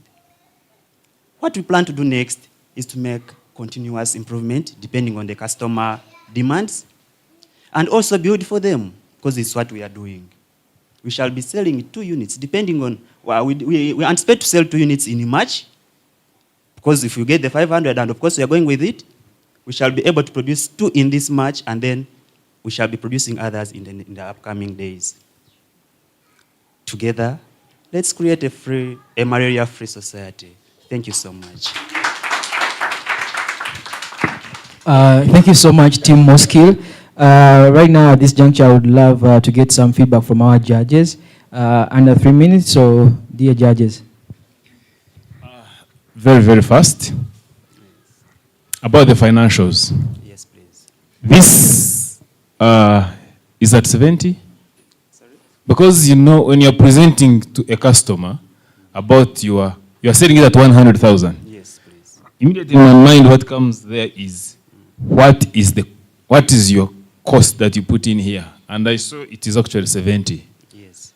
I'm not saying it's just in the amount. Yes. Just break for me what you think 70 builds up to this. Outside you're seeing wood, but inside there are a lot of electrical components that are really expensive. Thank you so much. Now, finally, yes, I would say this. As an innovator, you are called what? Moskill.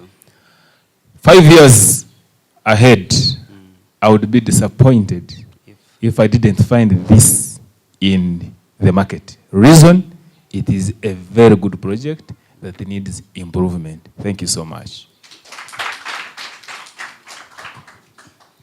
Thank you so much. First of all, you pitched well.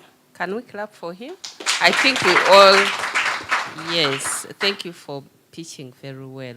And the project is good. My question is, how much space does it serve? I mean, if I have a hotel, do I have to buy one for each room? There is what we call value for money. If I have to buy one for each room, does it make economic sense to the person? Even if it's at home, can I position it in one, maybe at the living room, and the entire house is sorted? Those are some of the things that you need to think about. The solution, the product might be good, but unaffordable to people. Because I know I will have every bed in my house has a mosquito net, and everyone has to sleep under mosquito net. But in the event that they are going to the bathroom, they are still seated in the living room, they are outside, can this solve the problem of mosquitoes that do bite before we enter our beds? Or where some people don't want to use mosquito nets, like in schools, dormitories? Yes. This device, let me first answer the part of finance. Like you're saying, it is too expensive.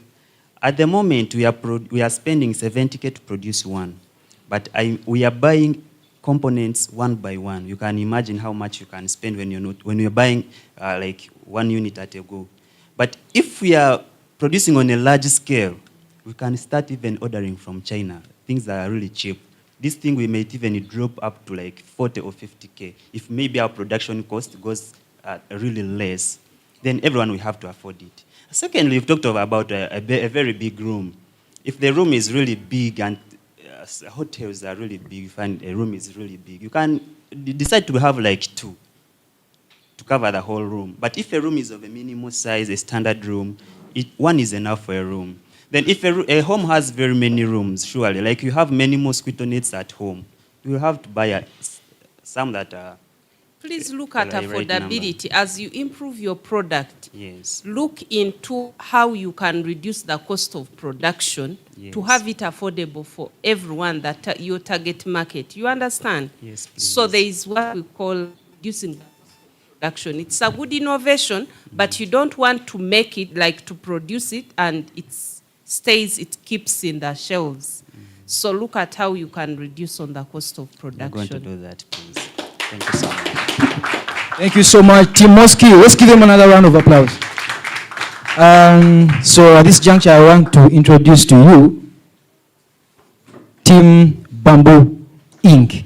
We all use pencil, right? So let's give them a round of applause, please. Another round of applause. Guys.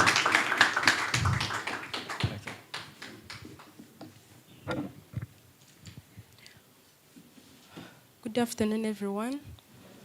My name is Katshabe Odiva from Bamboo Inkwell. The sustainable style, smooth writing with the bamboo pens. Over 600 tons that is collected as garbage daily in Uganda is majorly plastic, especially in institutions and offices of work. So, according to the article of NEMA, that is National Environment Authority, they have come with a report that on a daily basis, schools and offices of work produce 600 tons of plastic pens that are used up or may fail to work. Have you ever been in an exam or an office going to sign for someone and the pen spills off due to hot weather, maybe due to overworking it or anyway using it on a daily basis? Here we come with a bamboo pen that is sustainable to the environment. It is a poor conductor of heat because it is made of a bamboo wood. This bamboo pen is a poor conductor and it does not speed off due to weather. Maybe it's hot, maybe it's cold. It does not speed off, and it's degradable. Like it can easily rot after being disposed of. On the market, we have competitors, the Bink, the Smile Wave, and the Nice Clear. But how long shall we keep with the plastics? That's the question. Next. In our business, we use 1,405 Ugandan shillings as our production cost, and we sell it at 3,000 shillings, and we are targeting 19 million per year as our revenue, according to the units, and each unit is 1,400 shillings. Next. And we have gone through the market survey. We do door-to-door. We are expecting to partner with the environmental-related events, exhibitions, and joining the other partners that are environmental conscious, like NEMA, like the UN for United Nations for environmental programs, and that's how we are expanding our market. The traction, we have already moved out to the different schools, partnering with the schools and students, And we have already 5 orders from the schools nearby. And we have already secured a bamboo source, the source for the raw material, with a Chitara farm. And we are sensitizing even the students that the problem with these plastics. We are sensitizing everyone to use the bamboo pen that can be easily biodegraded. My team is, I'm the CEO. We have a financial operator. Then we have the operation minister, and okay, that is my team, and others are in the field. Then our next steps is that we are going to install our systems to continue the production, improve the quality by eliminating the plastic completely that is even inside, and that metal that is used on the cover. Then we have to register it in the near future with the URSB, then customizing the product by branding it for the people who are buying it in bulk. Then collaborating with other companies and schools, majorly, because they are direct customers, and buying our own machine because we are still cooperating with some farm. With that said, I tell you, go bamboo, ride smart. Thank you for listening. Thank you so much, Team Bamboo Inc. Well, and at this point, I would love to get some feedback from our judges in case any.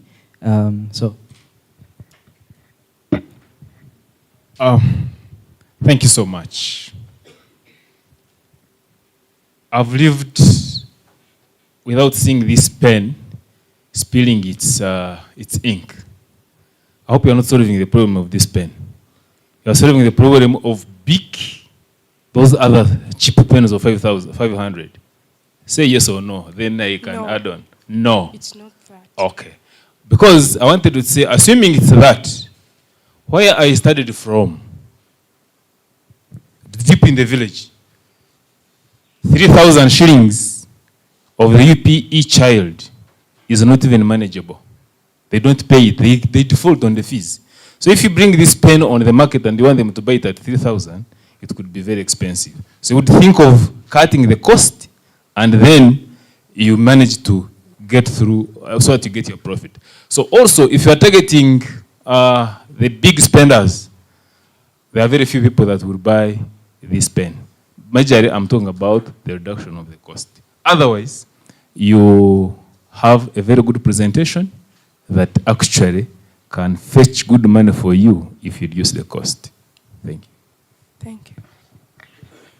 Yeah, thank you very much. When it comes to pens, the challenge is not that they spill or what, but they get done in 1 minute or 2 minutes. So if you could also improve on that, maybe it would be better, but the problem is well stated. Thank you. Okay. Thank you so much. I actually expected this pen to be fully bamboo. You see what is increasing on your cost of production? You're telling us that it's eco-friendly, environmentally friendly, but you're still using metal. I don't know whether this is metal or what material. So if you could reduce on it, and also maybe think about refilling, because you're looking at students, like he said, 3,000, I don't think many parents will buy like a full dozen or two for a child who is going back to school, where each pen is 3,000 when there is big. So think about how to reduce on the cost of production, but also can you fully go bamboo? Can you devise means of making sure that the entire pen is bamboo, and maybe only the one that goes where ink goes, that's the only one that you can buy and then put inside your pen and then make it refillable. Thank you. Thank you. On the part of making it fully bamboo, we are making it organic in a way that in the product development, we want to inquire from poultry farmers so that we can get the quill feather. The quill feather. Remember, it's vacuum. Okay, it has a wall. So that we can put ink and make it fully organic and make it making it in the product development, we still look at making it fully bamboo, not with that metal, making it fully wood. And on the price, as I've told you, we are still collaborating with the farm, that is Chitara Farm. We are still coordinating with them, like we are operating with them. They have the machine, that's why we are renting. Yeah. Okay, thank you so much, Bamboo Inkwell. Let's give him another round of applause, please. So that was our 7th pitch of the day, and I really want to thank everyone for having been part of this pitch event. We started off on day 1, which was Tuesday, and all through to today, we've been able to see ourselves or our teams pitch all the amazing ideas we've been working on through the week. And I really want to thank you guys for that. So let's really clap for ourselves, guys. Let's clap for ourselves again. Yes, so at this juncture also, I really want to invite Dr. Manasseh to take over this session, which is going to see us receive our certificates of participation, because we've had a good time here. We've put in so much effort into this, trying to take our innovations to the next level, and also I hope we can incorporate all the feedback from our judges. So while he takes over this session, our judges will also have some time to discuss and come together with the final decision. But while they do that, we'll also hear from Dr. Manasseh. Dr. Manasseh, let's give him a huge round of applause. So let us request the judges to leave us, and they deliberate on the verdict.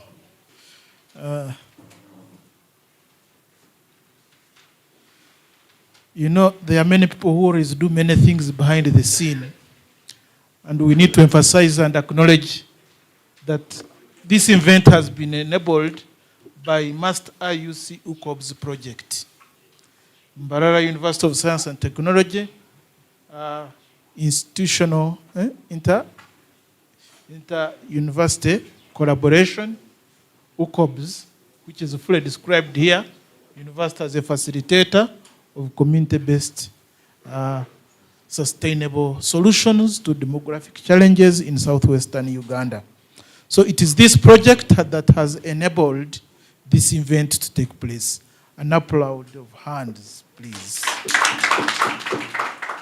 We need to recognize the forces behind this project. This project is being supported by different universities. As I earlier said, Mbarara University, VUB in Belgium, West in Belgium, AP, Antwerp University, also in Belgium. The funding source of this project is this one. I always fail to pronounce it, but when I invite someone, she may say it better than me. This is the funding source. Sometimes I say virus, and they laugh at me. Sometimes I say virus. Again, it is not right pronunciation, but those are the key funders that have made this project exist. We are going to be with this project for the next 10 years. In a special way, in our midst, we have one of us who participated in the project writing exercise. And she's the one I want to invite to come and join me to give the certificates. Dr. Imelda Kemeza.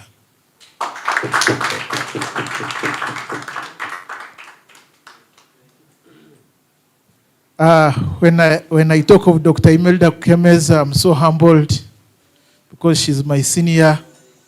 I one time even sat together with her in the office. Then she moved down to Faculty of Science. But she has been in it all. And she's our senior mother in the writing of this project.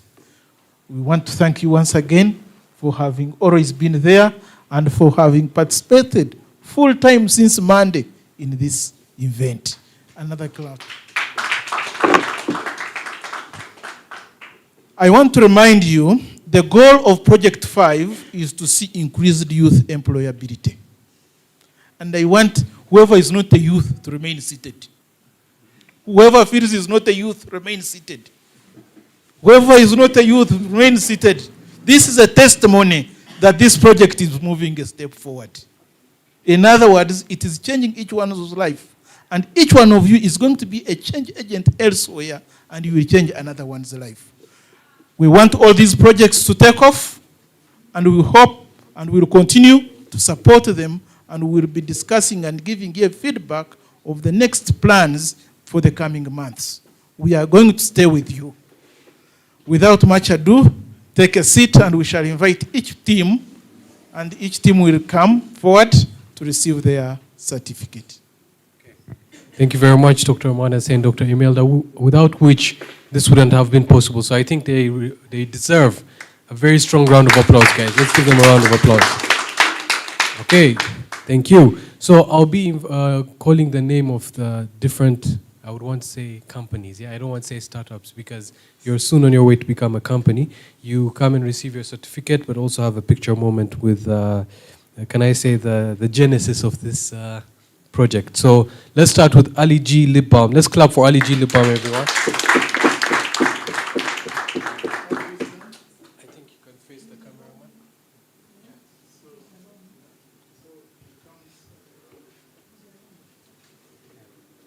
So when you're coming, you can come as a team as well, okay?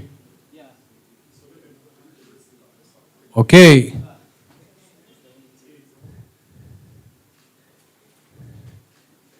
Let's clap for Ali G Lip Balm, everyone. Thank you very much for your proactive participation.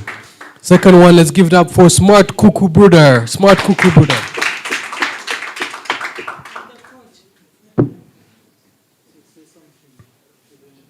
So Smart Cuckoo Brother, as we mentioned, is a system that automates the temperature of the brooding, of chicken brooding.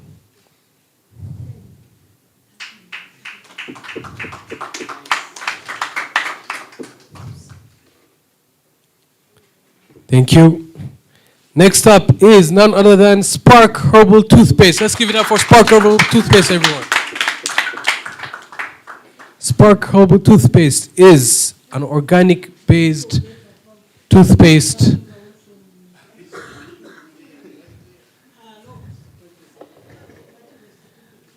Why do you look like you guys are from war? Can we smile a bit?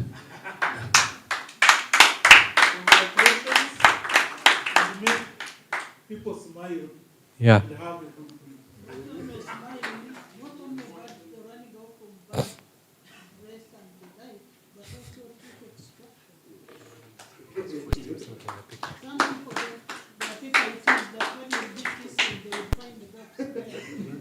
Okay, let's give it up for Spark Herbal Toothpaste, everyone. Next up is Bamboo Ink. Well,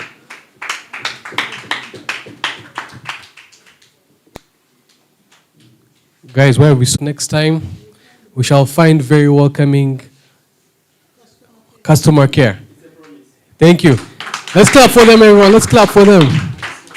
Next up, the team that has the youngest founder known to this planet. Yeah, let's give it up for Team EcoFair, everyone. It has been a long week for him.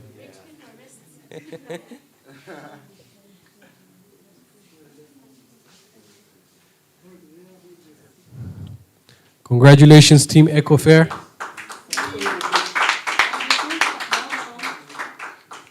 We hope to see your product take over the packaging market, not only in Uganda, but even globally. Let's clap for Team EcoFair, everyone. So let my counterpart, Dr. Imelda, give her passionate words to encourage the teams. I thank you all for having participated so passionately. Those who have gone away, we know the reason as to why they are not here. And I think Dr. Manasseh, come near. I give you a pat for being the sub-project 5 team leader and for having endured to sit during the COVID. You people, you were enjoying maybe doing what? But for us, we were very busy writing this project. And we always said, let's take advantage of the COVID, of the lockdown, because when it's over, we will not have time. So there are many lessons to learn. And you can see we wrote one project with 6 sub-projects. 6. This is the 5th. And of the 6, I'm on 4. But sitting here to see what was going on, I was inwardly very happy. And I was confirming ownership. When you own something, you are there for it.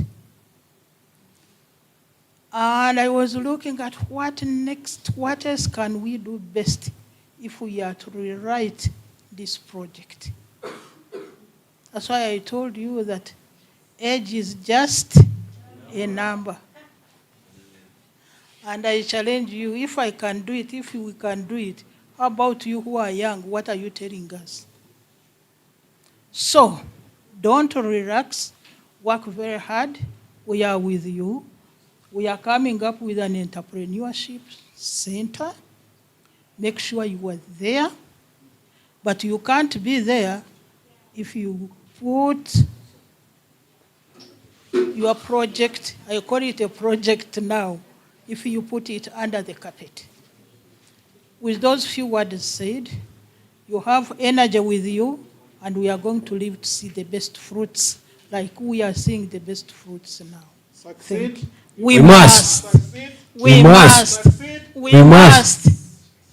I hand over to Noah to arrange the survey and then the next steps. Okay. Okay. Okay. One singer. Guys, the end. We have to finish with energy. One singer. Okay, amazing. As we are all entrepreneurs here and we are feedback driven, I have shared a link to our inline survey on the WhatsApp group. Yeah? I kindly ask each and every one of you to fill in the survey, because as you want to improve your products in the market, we also want to improve our sessions to have a better offering for future CEOs and future company owners. So kindly, everyone, go to your phone right now. It takes less than 1 minute to fill in the survey. Once you fill in, put a thumbs up, put a reaction on the link so that I know who to disturb after. Okay? Cool. So at this juncture, I believe our judges have come with their final verdict. But before I hand over to begin the final listing of the winners, I want everything, yeah? Success is never ending and failure is never final. What that means is just because you've not won that grant today does not mean that your business does not make sense. It just means that some of the businesses who have been presented are more readily available and more prepared than others. Hence, that doesn't mean that your product is not viable. By just the mere fact of getting orders this week, by the mere fact of going and validating this week, proves to us that our businesses are viable, right? But it's all about the timing. And since everyone will be receiving the mentorship, it's upon you to prove yourself that you are indeed actually prepared to get on the follow-on investments. So at this juncture, let me invite Laura to take us on the announcement. Let's clap for her, everyone. Before we can announce anything, you must have filled the survey. We wait until you have filled the survey. Exactly. So you can take out your phones, fill the survey now. Once we see your responses are in, then we announce the winners. I'm seeing some of you not on your phones.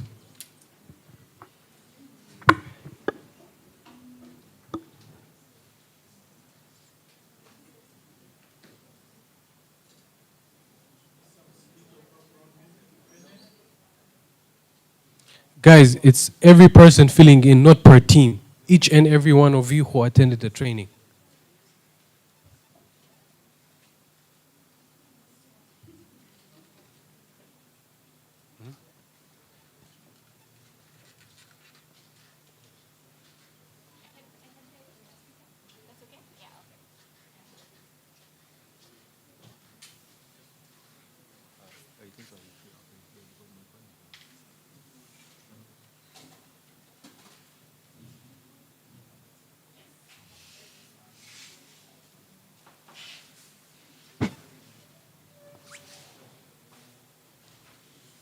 Yeah?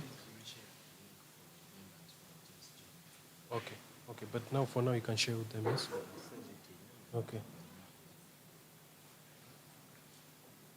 Can you reshare the link again in the group? No, guys are filling it in. Maybe on your phone.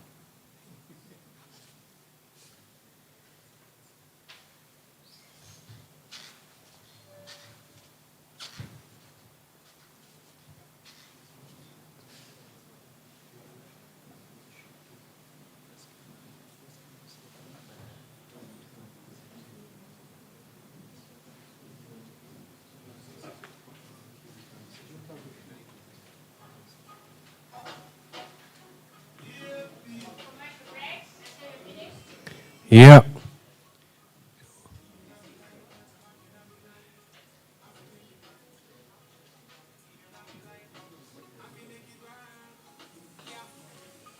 Please, baby, come back.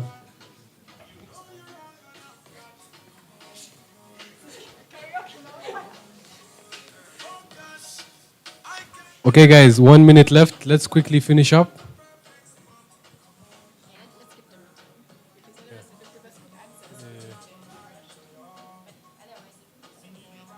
Yeah, that's what I did.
In case you're done and someone's phone is not working, can we share our phone so that we fill in the information?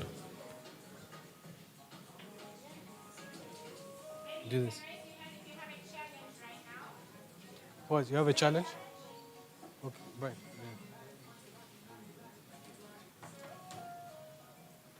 In case you have a challenge, you can let me know and I can get you. You have a challenge. You're done. Network. I'll get you a phone. How about Bashir?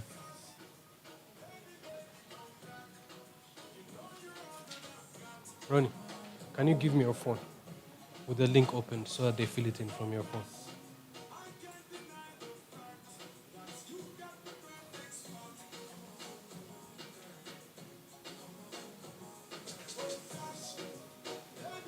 Come back.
Guys, I hope we're not sharing answers, yeah? It's supposed to be individual feedback.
How are you, everyone?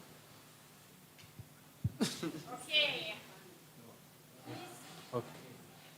We're going to the announcement now, but please still finish up your survey in case you're not yet done.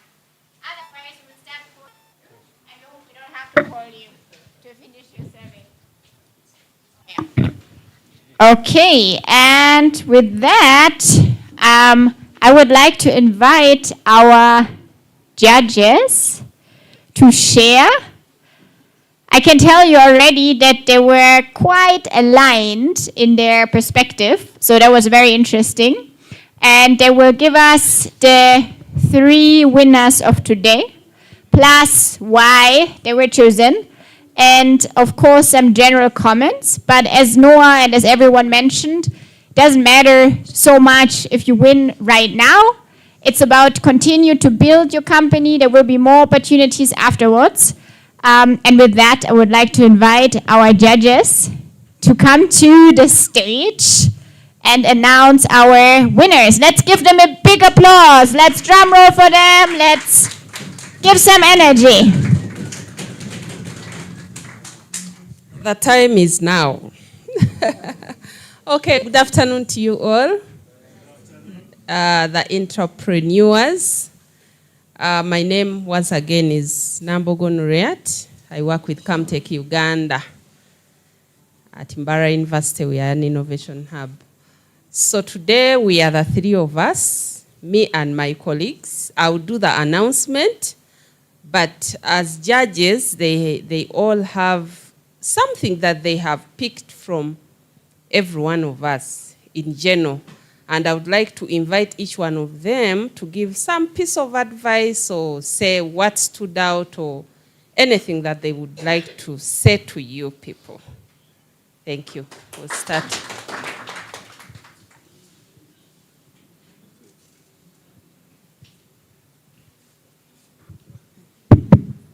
Yeah, thank you very much. Good afternoon, everyone. I'm Justice Jessie Atwishire, Director Kanikola Farmers. We deal in honey variation. So in case you want honey, original pure, just contact me. Thank you very much. Yeah, on this note, I will thank the organizers and everyone who participated, especially our entrepreneurs. You're most welcome on board. Yeah, you know, entrepreneurship, it's a journey. So even when she announces the winners, if you're not among, please don't get discouraged. This is the beginning. Don't be like, I failed this, I think even tomorrow I'll fail. No, this is the beginning, trust me. Then those ones who will win, congratulations, and we wish you the best. But don't win and sit back and be like, after all, I've won. No, the journey continues. Yeah, thank you very much. I wish you the best. Thank you so much. I'm called Erastus Ahisibwe, and I work with MAST. I'm a businessman. I deal in hardware. About my comment, on our score sheet, there was a comment. Would you invest your own money? On each group, there was that question. Would you invest your own money in this group? So look at your group, and I'm going to ask this question to myself. Would you invest your own money in these groups? For all of you, I say yes. Basically, I was amazed. I did not expect what I found. I realized you guys have very good business ideas, and my role here now is to encourage you to continue developing those ideas. Thank you so much. Okay, thank you so much, my fellow judges.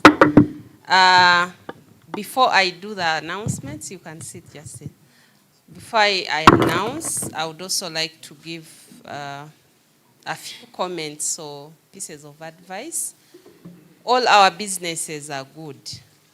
They are innovators, they are business people, but I think even innovators, people who are working on specific projects that need them to, not just mix, even businesses are innovations.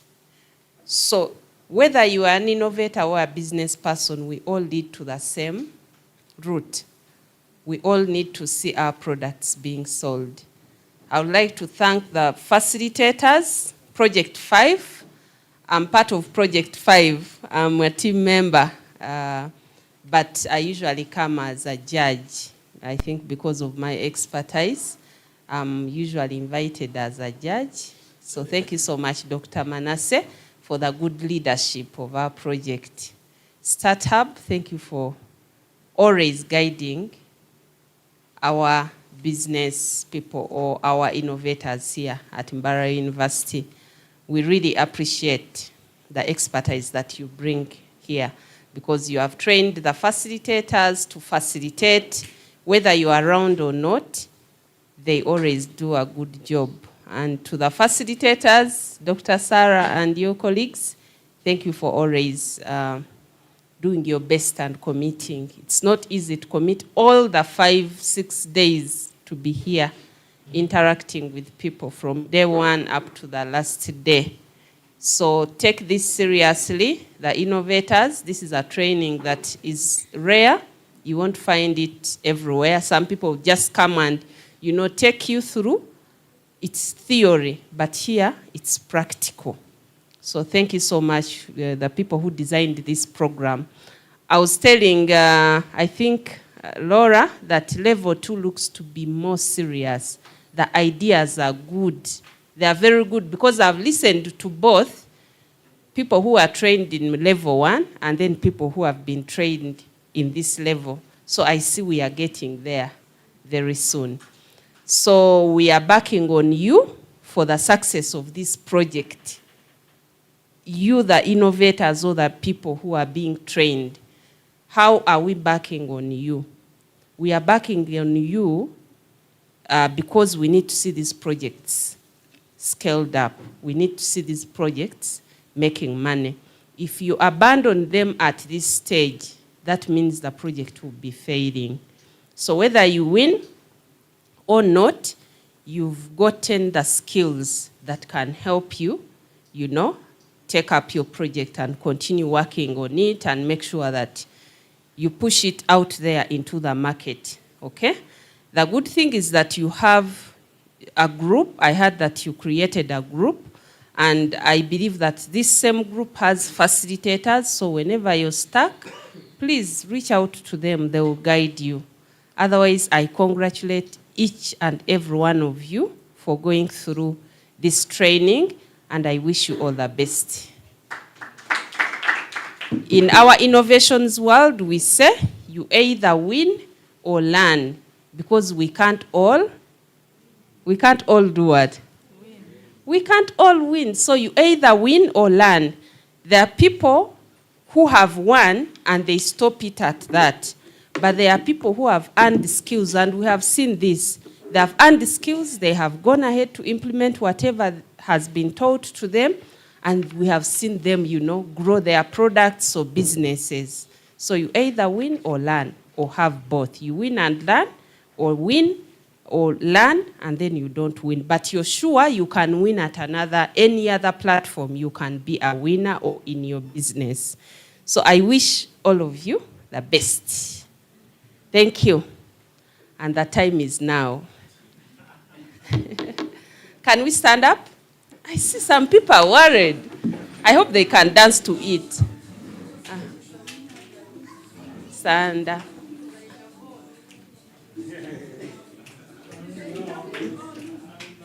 Can we shake?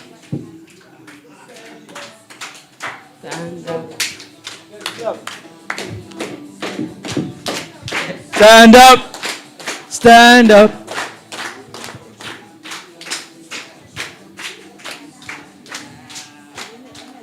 Okay, thank you so much. All right, we can take our seats. So I've been requested to do the announcements on behalf of my colleagues, the judges. And like I mentioned, all projects were good.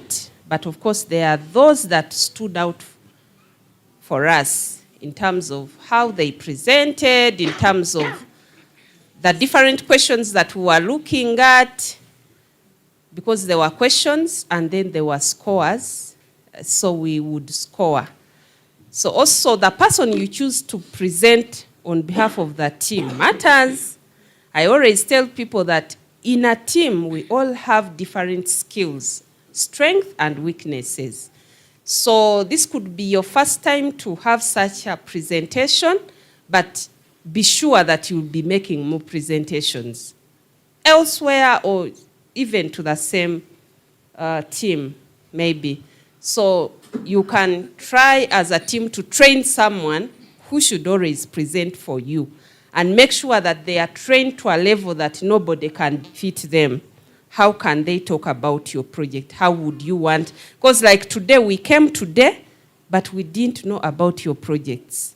So you could assume that, oh, people will be knowing because you have been interacting with your facilitators, but who comes to judge or evaluate is not among the people who you have been with. So can that person convince them, make them understand? And like you saw, they gave us only 3 minutes. So for us, we utilize the 3 minutes, okay? So that's 1, 2. You all had prototypes, you all had products, but there are people who came to show, like with their products to show us. That can also add some value to your presentation and the scoring. So if you have the product, please always come with it and make sure that maybe the judges see it, because there are people who say we have, but when it does not actually exist. If you have done some feasibility study, you have sold, have your pictures included into your presentation, okay?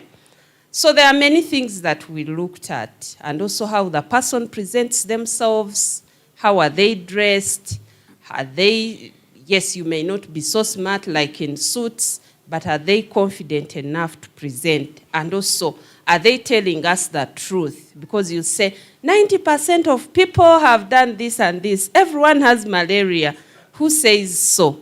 So take time to research, and remember, people have phones, they have internet, they will Google and say, this person is a liar. So try as much as possible. Yeah, I just wanted to mention those. Those are some of the things that we are looking out for. And then the uniqueness, the competition. You saw some of us were asking so much about the competition. Even when you get out into the market, people, even if it's a phone, for you to say, I'm going to buy Samsung, there's a reason as to why you want to buy Samsung. For you to say, I'm going to buy an iPhone, there's a reason as to why you're saying, because we have so many phones, even water. For you to say, I'm going for Renzori. So who are you competing with? it has also to stand out very, very well. And I'm sure they have taught you all that and all had good presentations, PowerPoints, well designed. Okay, so the time is now. So we were told that we would come up with 3 winners. And of course, we have already the 3 winners. And the second runners up. Can we clap? Okay. These guys are looking at a herbal product. A herbal product that could be used in every home. That could be used in every home if it's scaled up onto the market and tested. And that is none other than Spark toothpaste. Spark toothpaste, please stand up for recognition again. Okay, congratulations, Spark toothpaste team. Okay. And the first runners up,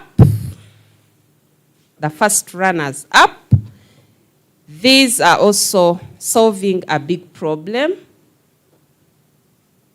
They are looking at food. I'm sure something that everyone loves, especially us, the Ugandans, when we are celebrating. We love to have such type of meal on our menu. And that is none other than Cuckoo Brooder, Smart Cuckoo Brooder team. Congratulations, Smart Cuckoo Brooder team. That's a very good innovation. And please, we loved the fact that you're already selling. So look at how you can make sure that you get more customers. Congratulations.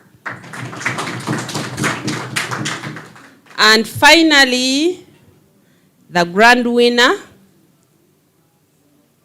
they are also tackling a problem that is affecting, I think, every one of us in our homes, not only in Uganda, but also across the world, especially in sub-Saharan Africa. And they had a very good prototype. And we hope and do highly believe that if it is redesigned and maybe they can see how to make it cost effective, they will make more sales. That is none other than Mosquil. Congratulations, Team Mosquil. Thank you so much, and I wish all of you the best.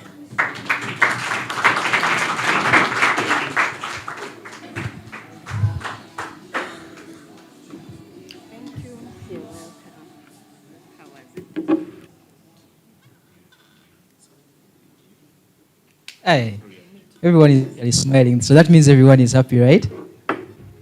Everyone is happy, right? So just like I said, I really want to thank everyone for having been part of this boot camp. And like my colleagues have said again and again, it doesn't mean that if you are not among the 3, that you should stop working on your innovation, or your innovation is not worth working on, right?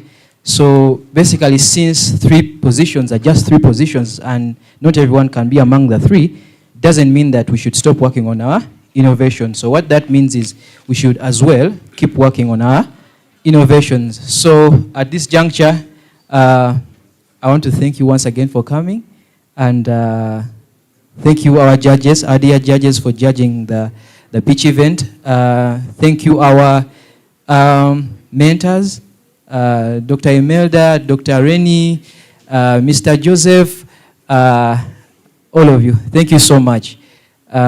So we come to an end of our pitch event for today.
Yes, thank you. Thank you very much. You has been watching us live on Creative Digital Media. We've been coming to you live from Mbarara University of Science and Technology, and this has been a very good opportunity. We were looking at, the closing day of the entrepreneurship, youth entrepreneurship bootcamp, led or organized by Master IUC UCoBS project. We're talking about sub-project 5 at Mbarara University of Science and Technology.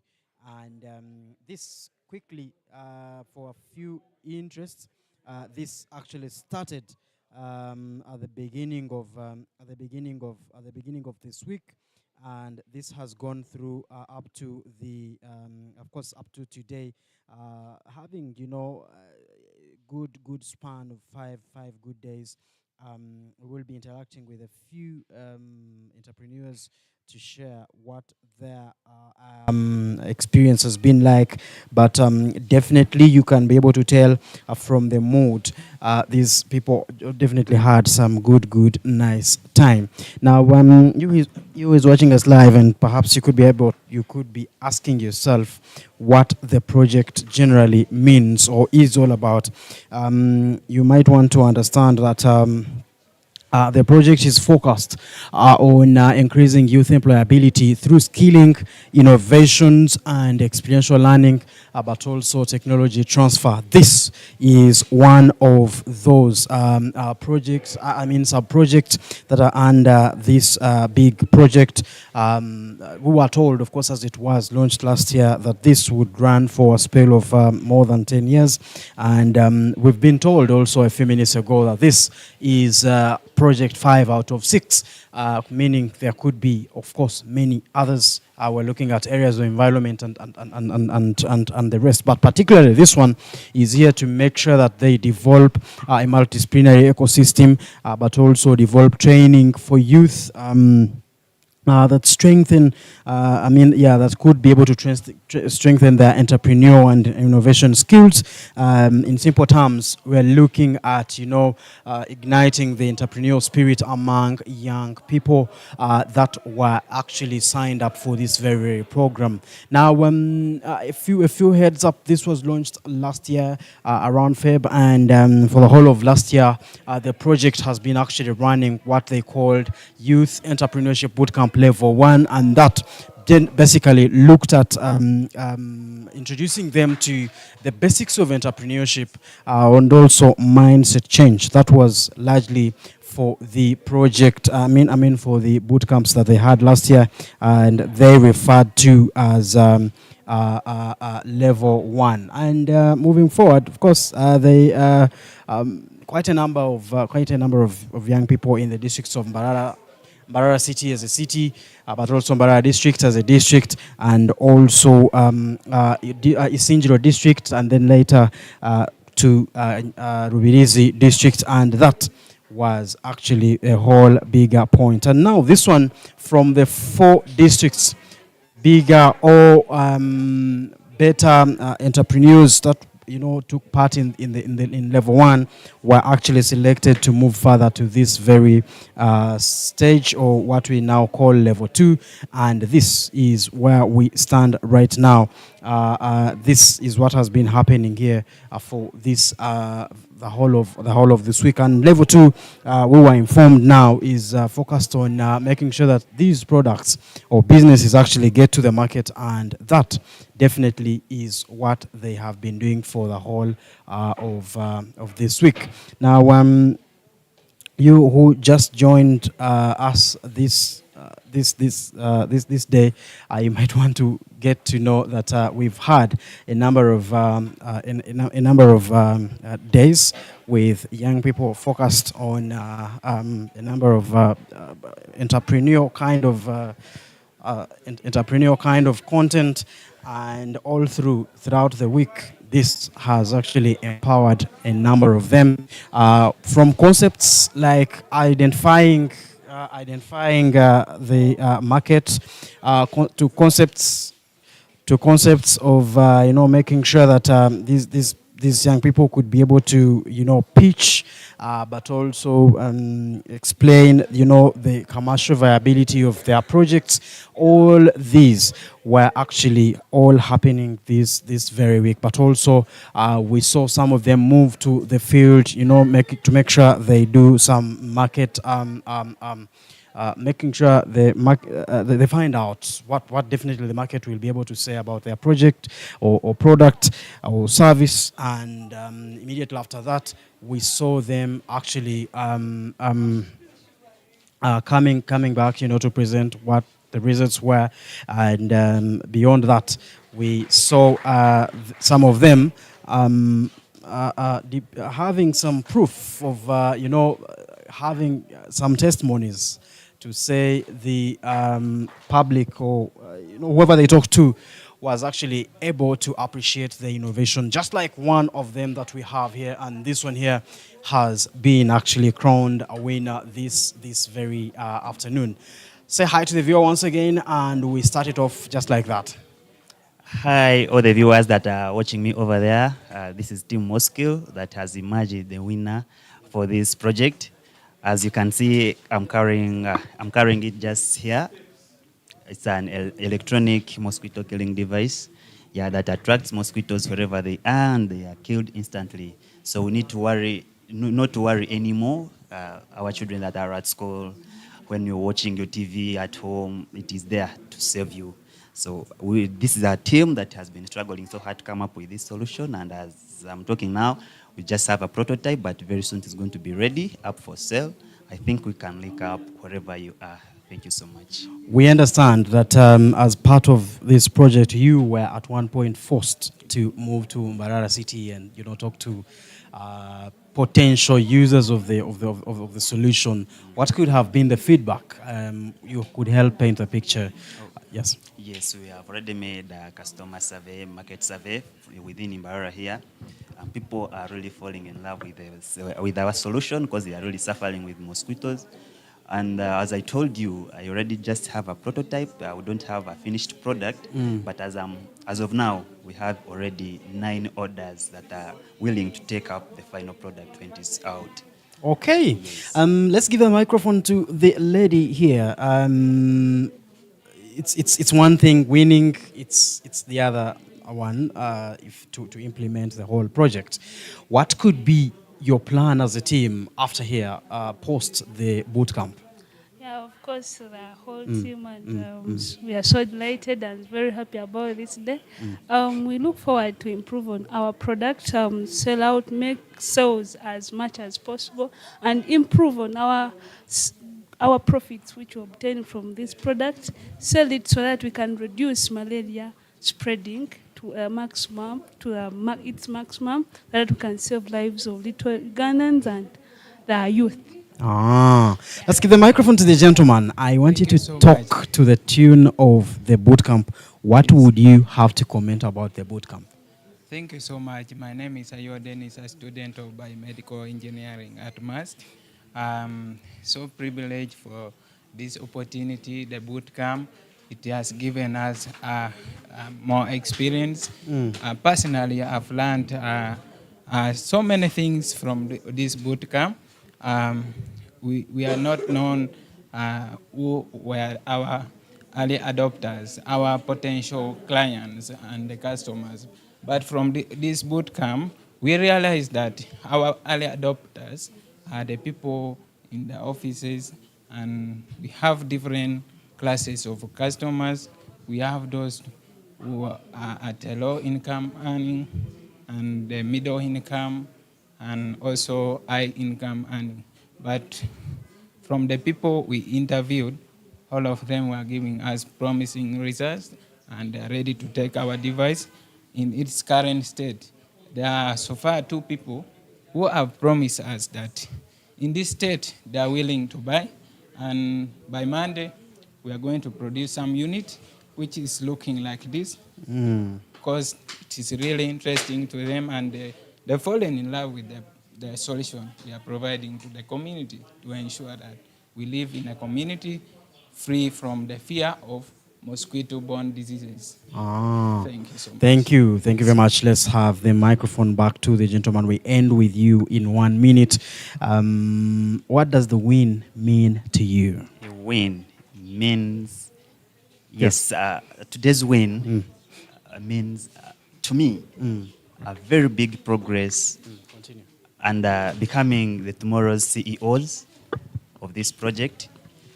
This win has really been a delightment to me because I really believe what we are doing is impacting the community.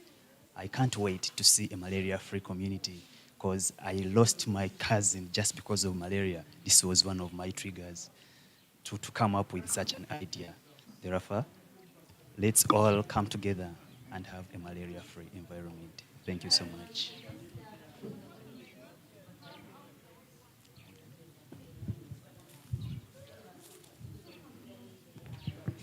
Okay, thank you. Thank you very much, you who is still watching us live on Creative Digital Media. And we are still wrapping up with the winners or those that actually carried the boot camp. And thank you very much for allowing to talk to us. We can't wait to see you at the top.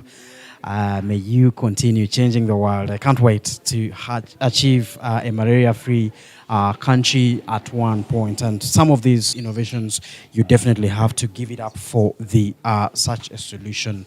Now, I finally have Rubanda Mayonza. Oragamash. Okay, thank you very much for allowing to talk to us. Say hi to the viewer, and we started just like that. Hello to all the viewers around. My name is Frank. Frank was one of those that actually carried the day, and one of the winners that we had earlier today. Frank, what would you say in one line that your solution actually is?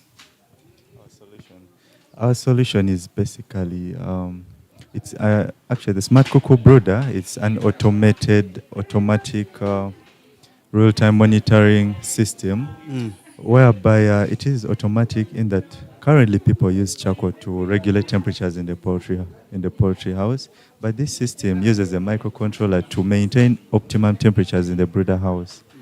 Yes. You participated in the first, did you participate in level 1 youth bootcamp? No, actually this is my first.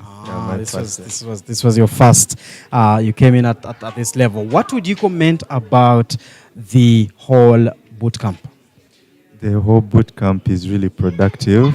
I encourage any innovator outside there, this is the right place to be in, because we really got a lot of entrepreneur knowledge, how to manage financial. Formerly, we didn't know how to manage our money and everything.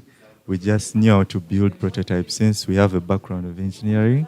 But with this entrepreneurship program, we have gained a lot of insights, and I feel like we are somewhere. Thanks to UCoBS. Okay, so well, we know you've been, of course, definitely announced as one of those winners. But it's one thing winning, it's the other implementing. First, you will share with me what the win means to you, but also later you tell us what you plan to do next. Because just like we've been informed, looks like the more you get to be serious with your solution, the more doors you could be able to open in terms of grants and the likes. So for the win, it shows that these people really believe in us. And with this belief, it really keeps us motivated to really move the solution. So for the win, we just thank them for believing in us, and with this, it will really motivate us to move, and we are still refining it.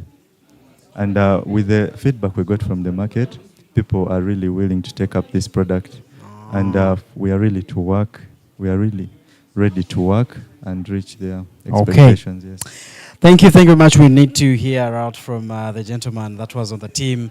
Congratulations, you just made it at this level, and that definitely we can't take for granted. What would you comment about the bootcamp? Tell us particularly one unique feature you found with this. I'm quite sure, because I have seen Smart Kuku win on some bigger platforms. How unique was actually the whole program that you've been carrying out? Yes. Well, thank you so much. My name is Aaron, one of the co-founders of Smart Kuku Brooder. Yes. And the 1 week training that we have had here has really been so impactful, and I can really appreciate, because we came here without the practical bit of it, say how we would reach out to our customers, say maybe how would we even find them, but today I can say we have left this place with actually 19 potential customers in the waiting list, which has never happened for the trainings I've attended before. This has really been so impactful to me. So for you, what stood out would be what?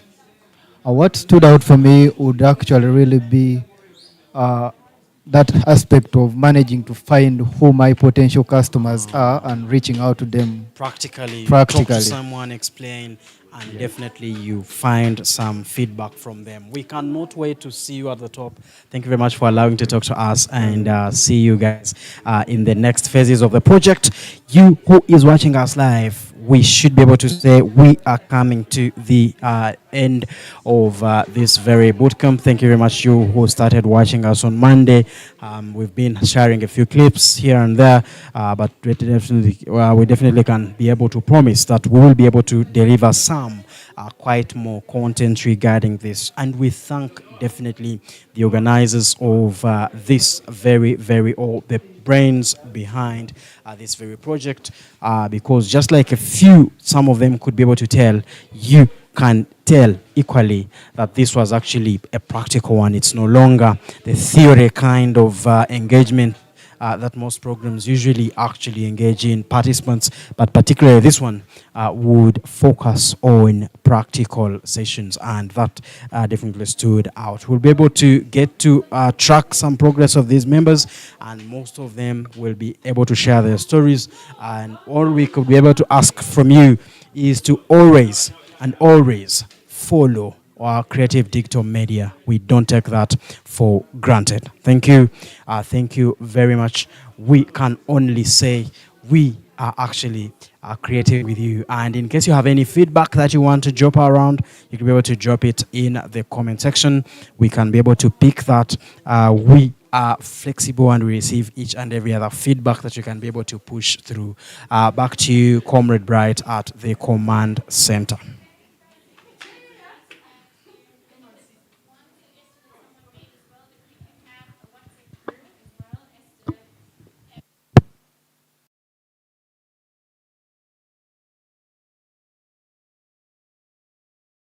Thank you.